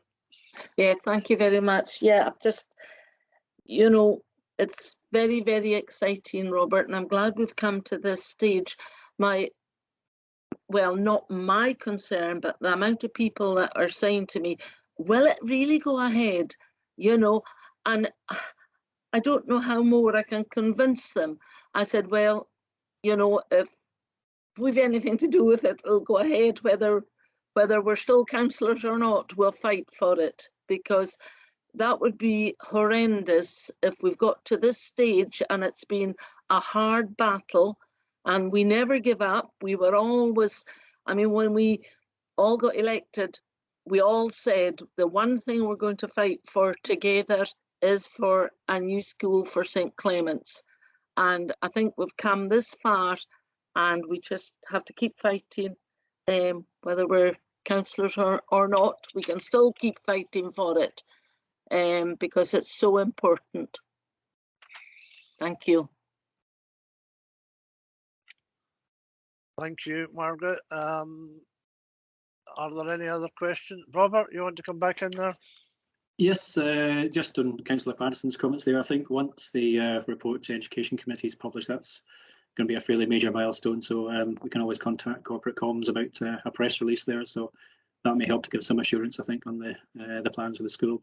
Obviously, it's in the capital programme now. So again, that was a major milestone. First time ever, really, that there's been a funding commitment. There's been lots of verbal or other commitments made, but this is the first time it's actually appeared definitively in a capital programme. Okay, thank you. All members were asked to note the report. Can we do that? Thank you. Moving on. We're now on to agenda item 10, place-based investment programme, and I believe that Alan Webster's with us this morning. Over to you, Alan. Morning, thanks very much, Chair. Oh, sorry, morning, afternoon. Good afternoon, aye. Afternoon, members. A straightforward and hopefully self-explanatory paper before you regarding the place-based investment programme, not to be confused with the Council's own similarly named funding stream. This is a capital grant. It's a 5-year programme, but we only have a 1-year grant award at the moment for 21-22. It's basically an evolution of the Town Centre Fund with wider objectives. On the 1st of September last year, members of the E&I Committee agreed an area distribution of the grant, as we did with the Town Centre Fund. And that resulted in Dingwall and Seaforth Committee being allocated 140,777, and for it to be decided by members how they wish to proceed with investing that sum of money. Discussion with yourselves late last year, just before the festive period, there was an indication that members wish to invest the PBIP area allocation in the ongoing refurbishment of Dingwall Town Hall.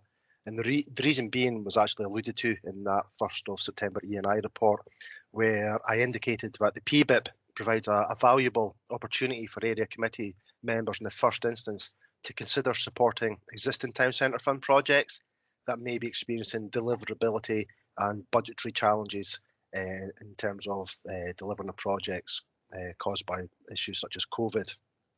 Dingwall Town Hall is no exception.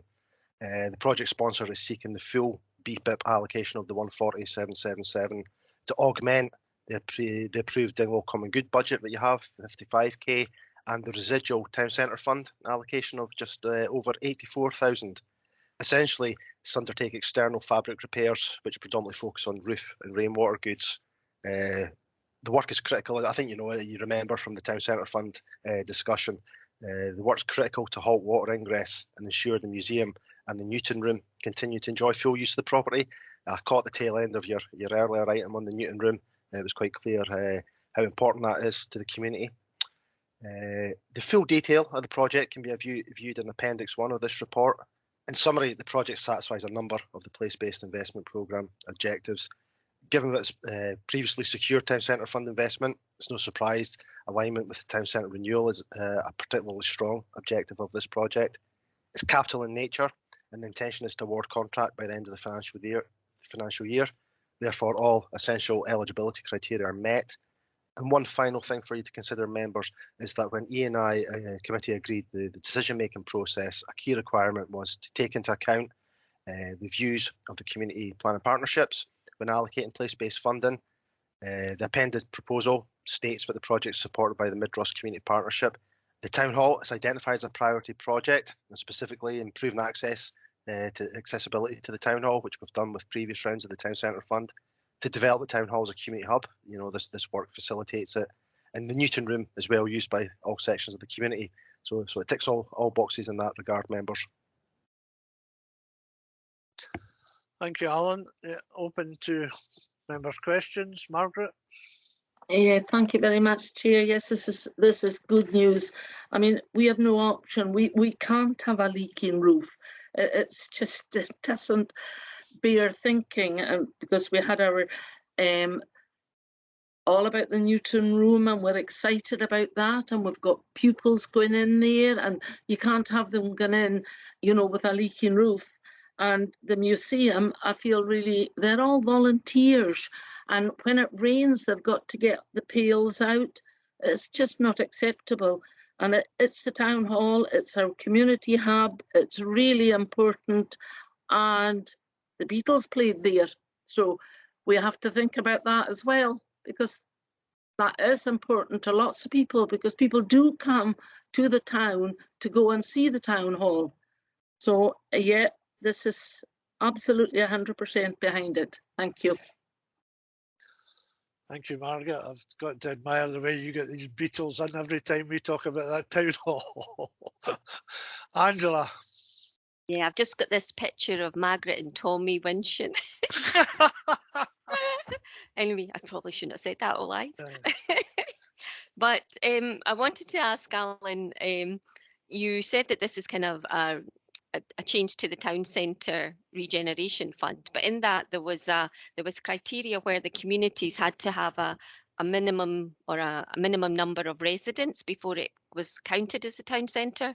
But in this report, it talks about the place-based investment programme being about 20-minute communities. It talks about community well-being, but it doesn't actually see it focuses completely on towns, because last time the only areas that could apply were Dingwall and Muirvord. So I'm just clarifying with you, if there's projects for future years that come forward from other communities within the ward, are they able to apply? Because I wouldn't want to discourage any community group for future years to not to apply if they are able to. And good luck in your new job as well, Alan. Thank you, Angela. In terms of settlements, the place-based investment programme is an entirely different fund from Town Centre Fund, so there are no constraints whatsoever. However, what I will say is when E&I agreed the area allocation of the funds, that's what they agreed there, but it was for this year only, 21-22. Future years funding awards will be considered by E&I again, and it will be for them to determine. So if they wish to introduce settlements, they may wish to do so. But as far as the Scottish Government criteria are laid down, there's no such constraints at all. So basically all places are eligible. Okay, thank you for that, Alan. It's a significant sum of money going into the Town Hall. Whether it will be enough to complete the project, I suspect, is another matter, but we're hopeful that this will see a completion date sometime during the course of this year. Members, since there are no other questions, we are asked to consider the proposal and agree to investing £140,777 in the refurbishment of Dingwall Town Hall. Great. Unanimous, thank you. And thank you, Alan, for taking the time to come and talk to us this morning. Thanks, members.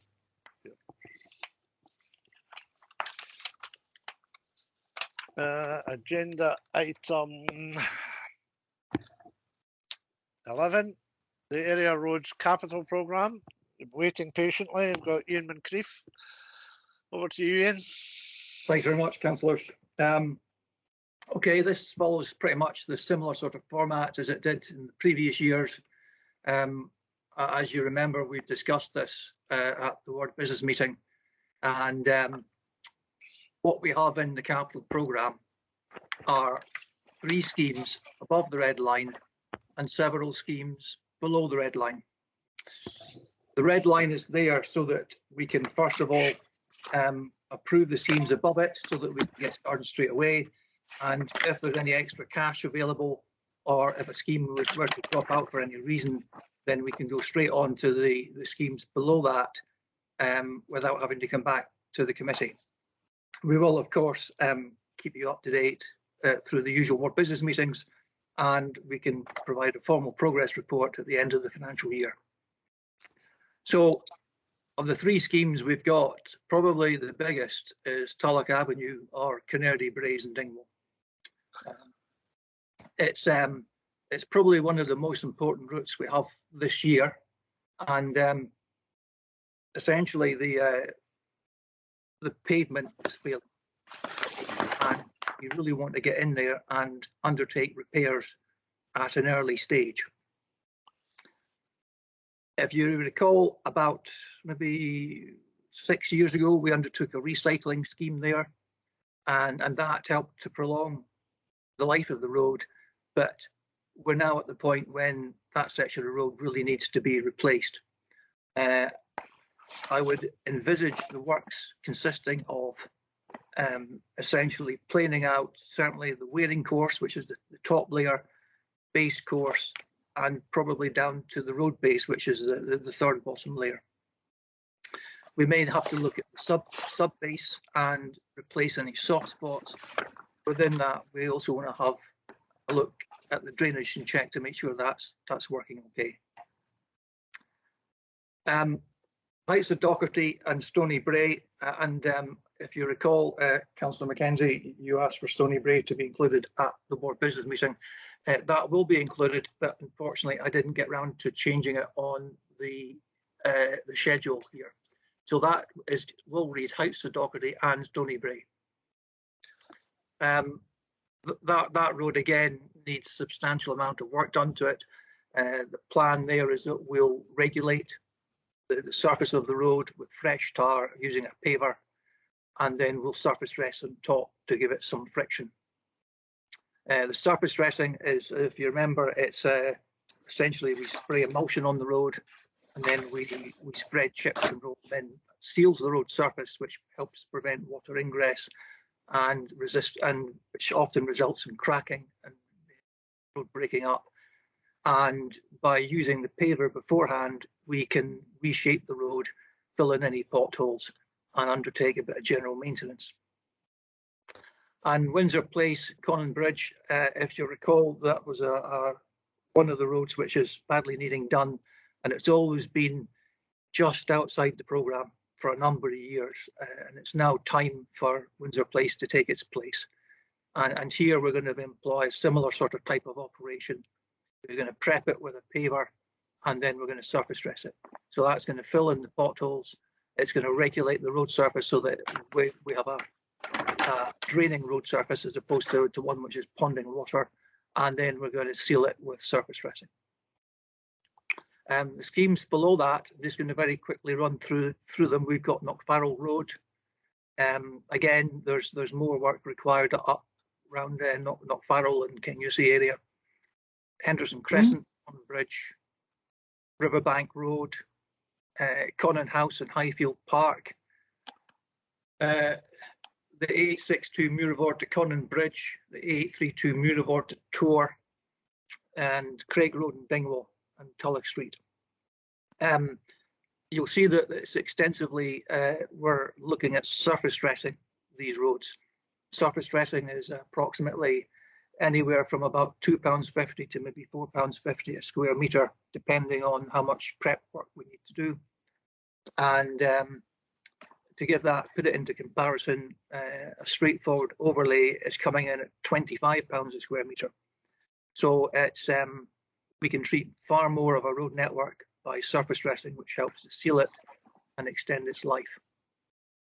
I think that's just about everything I've really got to say on the proposed works, Councillor. So if you're quite happy just to take any questions. Okay, and we'll start with Alistair. Thank you, Chair, and thank you, Ian, for your report. Just a couple of things on 5.1 on page 37. Just curious to see if there's any slippage in any of the capital programmes this year. But 5.3, it's always been a bone of contention.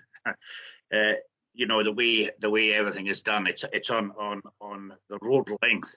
Now, for us in Dingwall and Seaforth, we have roughly about 8% of the road length. But I think what we always probably, it's like the needle being stuck again here. I mean, these roads are actually used an awful lot more than some of the other roads. So the whole way that everything is allocated is really unfair, because, you know, our roads in our ward are really, really well used and concerned with other things.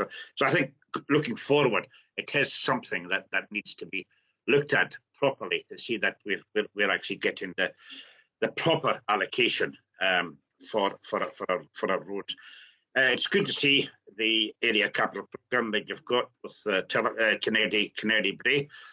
I suppose the reality with Canary Brae is that Canary Brae was built. It's never built to take these big Arctics back and forth to the sawmill there, and that's the reality of it. I mean, a lot of our roads in our ward and probably throughout the Highlands and throughout the country, they were never built for the heavy loads that are on them now, and it causes a problem in that we're having to address these issues on a very regular basis. I'm really glad to see that surface dressing is coming back in, because it, as you said yourself, it seals the road and hopefully prolongs the life of the road. I know this is capital, but you know, when I've got the mic, I may as well just say it as well. We need to look at revenue as well. I know that's a separate issue, but we do really need to look at the revenue for it going forward for this coming financial year as well. Thank you, Chair. Thank you, Alistair. Margaret? Yeah, thank you very much, Chair. Yes, I think, you know, we agreed these at our ward meeting, and, you know, just agreed again here. And when Angela and I did our walk about, my goodness, Windsor Place, I'm so pleased that we did put it up a bit, and it's on above the red line, because it is horrendous. You know, from the last time that we had a walkabout, it has just got 100% worse. So can't wait to see that done. I just wonder, you know, at the bottom of Talloch Avenue, which is Craig Road as well, I'm really concerned about that piece there. There's been a few near accidents because it's so bad that people are sort of going out like that all of a sudden, and then there's a car coming towards them. But if they go straight forward, they're into all these holes and that. So if there was any, because I don't know when you're going to start work on the Talloch Avenue one, and maybe we can't wait. We may have to patch it up at the bottom, because it's the worst I've ever seen it, and it really is a concern, because people are they think that they're going up the hill, and they're not. They're going round the bad bit. You must see it, Chair, because you come down that way, and it is really bad.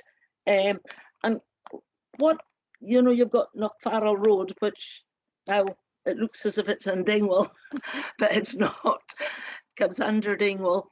Which part is it, Ian? Could you tell us that, please? I'm just not 100% sure, because as you go up to Knockfarrell, from the very bottom, it's really bad. The bit that was filled in has now, it's come out. So there's a big hole when you go up and you turn right or left. Thank you. Thanks, Margaret. Just 2 or 3 observations before I come back to you, and I'm delighted that Stony Brae is in the programme now. That It's a very nasty piece of road in the winter.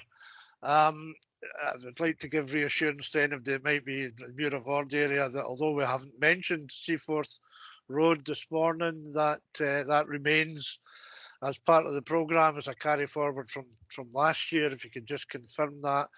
And secondly, once this news gets out about Canardy Bray, it's obvious that it's going to be an extensive and probably fairly long-lasting event. So any idea when that will take place, and will it lead to road closures so that the public can be warned? Okay, back to you, Ian. Thank you, councillors. Just starting with Councillor McKinnon's slippage in the capital programme. It's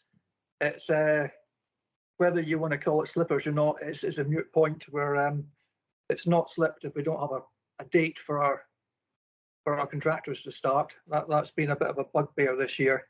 I can say that Seaforth Road and the A832 Distillery Bends are still on for this year.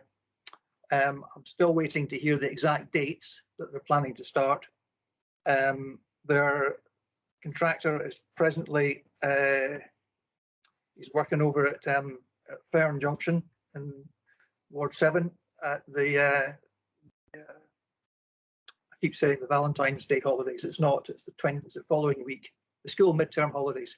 He's working in Cromarty, and then with the intention is that he's going to get over to do Seaforth Road, and then following that, he's still got the Distillery Bends to do.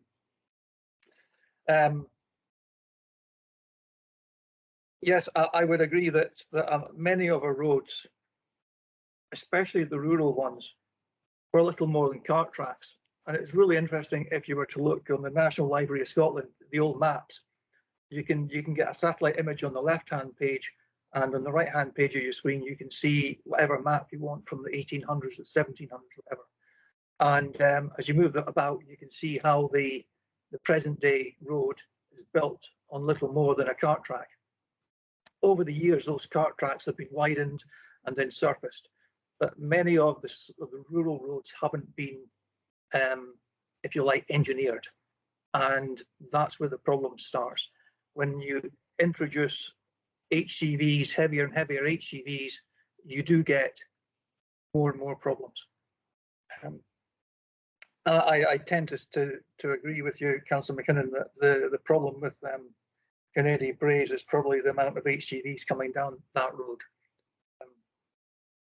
The surface dressing, yes, I'm glad that you agree with me. Surface dressing is essential, and in terms of the split between capital budgets within Ross and Cromarty into the different areas, I would support a disaggregation of the budgets so that I have a budget for my area, or one budget for my per area, as opposed to trying to split the budget up for Ross and Cromarty into the 4 different areas.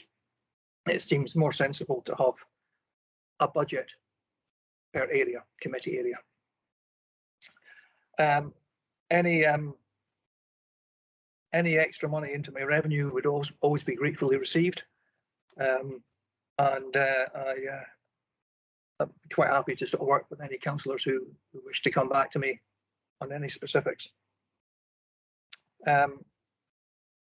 Councillor Patterson, yes, Windsor Place it's certainly reached its place in the programme and needs done. We'll also look at the bottom of Tulloch Avenue. We can probably include that in the same job, or at least if the job's going to be later on, we may do it earlier. I'll come back to you with the exact part of Knockfarrell, but the intention there is to try to finish what we started last year. So we can always fine tune the programme to include the bit which has failed. And Councillor Mackenzie, we have Stony Brae. Yes, I would agree with you. It's like many of our roads, it's badly in need of some work. We've talked about Seaforth Road, and in terms of the traffic management for Canardy Braes, Clearly, I would prefer to do that probably later on in the year. I would prefer to do it during a school holiday and outside of the tourist season. So as things stand just now, there isn't a firm date, but my thoughts are for the October holidays. Minimises the traffic impact, and it means that there's plenty of time for everybody to get used to the idea. It's unlikely, very unlikely, that we'll be able to undertake that work without having a temporary road closure. So there's clearly going to have to be a substantial bit of consultation with the community and with the businesses and the buses who use that. But trying to sort of like fit it into a school holiday means that that's going to be, certainly there'll be some reduction in the impact if we can get it inside a school holiday. There's still some design work to be done on Canary Braes, and that's, now that it's been approved, then we can get that ball rolling straight away. I think that's all the issues you raised. Is there any other questions, councillors? Thank you, Ian. I think Angela has her hand up again. Thank you, and thank you for taking me. Ian, thank you for your report. And as you mentioned, we've talked about this in depth over every, I think, committee. We talk about it at area level, about the state of the roads, and it's really difficult without the criteria to choose which roads to do first. And I know in the programme in Appendix 2, you've got Tulloch Avenue, Dingwall as the top one. But from your comments, it's just because it's top of the list doesn't mean to say it's going to be done first, because of just the very thing that you say, that a lot of, if there's an accident on the A9, that's the route that the traffic is diverted to, and that's going to have a big impact. Your comments on engineering roads are, you've made those before as an engineer, one of the few engineers that we have, so you know what you're talking about. And it would be really good if we got to a stage where, as a council, we were able to be proactive instead of always playing catch up or trying to sort things, because one of the main issues is the lack of money, and is to do these improvements and to do everything the standard that you would want as an engineer, and we and the public would want in our communities. At 4.2, you talk about the prioritisations to internal delivery because of the close link between the revenue and capital programme, and that's down to the number of staff members that you're able to have do this work. But what guarantee can you give that this will be done as planned, given, and I was going to comment too on the outstanding work that's been rolled over from last year, because given you've only got a set time in the year to do the work, and then all your staff move over to winter readiness, what guarantee is that the outstanding works that will be done in time? And later on, you've talked on top of page 38 at, I think it's still 5.1, as Alistair mentioned, that a lot of your budgets will not be determined until early summer, but you're going on the kind of last year's budget and what was done. And I suppose it's a bit like the chicken and the egg situation. You're not sure what you can do until you've got your budget, but you're setting out your stall here on what is hopefully being done. And I do agree with Alistair, 8% of the road length, but it's the amount of traffic that's on the road and the impact that's having on the road. And at 5.2, where you say that the structural overlay and surface dressing have not been identified for 22-23, and you said in your comments that surface dressing is really important to help with the longer life of the road. So I suppose my questions are that although there's comments made from all over, public and and from politicians about we need to spend more money, and that's at all levels, more money on roads. And unless we have the extra money, we won't be able to do that. And we are saying today that we're going to prioritise these 3 roads over the others, but hopefully we'll be able, once you've got your budget sorted, to able to get some more of these done. But the outstanding works for this year's capital spend, you've mentioned they will be done, but they're being done by contractors. So when will you make a decision that you cannot do all the works that you've planned in-house and you will need to go to contractors? Because last year I kind of felt that we were at the tail end of getting any of that work done, mainly because, as you say, it's an area, an old Ross and Cromarty area budget, and not a new Dingwall and Seaforth area budget. Thank you. Yes, Councillor McLean. You look at what guarantees do we have of completing this year's work. I think the big difference is that last year we really went for it. We had a big programme of work on the basis that we had a lot of money, get on with it. So we got on with it. You'll look through this programme, you'll see that there's 3 schemes. Tulloch Avenue is going out to contractor. The Heights of Docherty and Windsor Place is staying in-house. And the remainder of those schemes will also probably be staying in-house. We may bring in a specialist patching contractor again, but for the bulk of it, it will be in-house work. The problem we had last year is that, if you remember, that it did take, I think it was 2 committee reports, two attendances at committee to actually get my report passed. What we found was that some areas that agreed my committee report early got an early start. Some areas where there was delays, it did impact on the start point. I think this year is different because it's a much smaller programme. It's concise. We already know what the second and third options are, the schemes below the red line. That's going to help planning tremendously. In terms of the prioritisation, there's 2 ways of looking at it. First of all, you've got to look at where is all your traffic going. So if you target your strategic roads, you're going to get more value for money in terms of vehicle kilometres road repaired. But equally, there's some roads that we have, and Windsor Place is a prime example, where it's not a strategic route by any means, but clearly it's falling to pieces. It needs work now, you know. So I've always tried to strike a balance between strategic issues and the issues that are affecting local residents. And somewhere in that spectrum, we find the balance.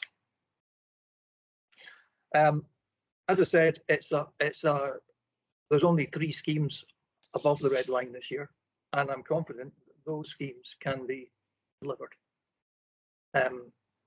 this year, principally using our own staff, with the exception of Tulloch Avenue, which I've said is going out to contractor. I think I've picked up all your points. Yeah. Thank you, Ian. Yes, I think you did. Members, there are no other hands. We're asked to approve the 22-23 Area Roads Capital Programme. Agreed? Agreed. Thank you. Thank you, councillors. Moving on then. Thanks, Ian, for your time this morning. Moving on to last item on the agenda, I think. The minutes of the Dingwall and Seaforth Area Committee held remotely on the 9th of November 2021. Can we approve those minutes, members? Agreed. Thank you. Thank you. Agreed. Members, that's our business concluded for today. That's the last of our area committee meetings for the current term. We're still a fledgling committee in many ways, but in my own view, the focus we've been able to bring to our own ward in the last few months has been substantially better than anything that we have been able to do prior to that. So to all those who are standing for election, can I say that I hope I see you on the other side. And to those, and I'm looking at Alison because he has publicly said he won't be back. It's been a pleasure to share 10 years with you, Alistair, and I hope that you might reconsider still, but if not, then thank you for your efforts, your friendship, and the way in which we've been able at most of the time to work together. So again, to the officers this morning, thank you for your time. I think it's been a very valuable committee, and we'll see you hopefully in the near future. Thank you. Thank you.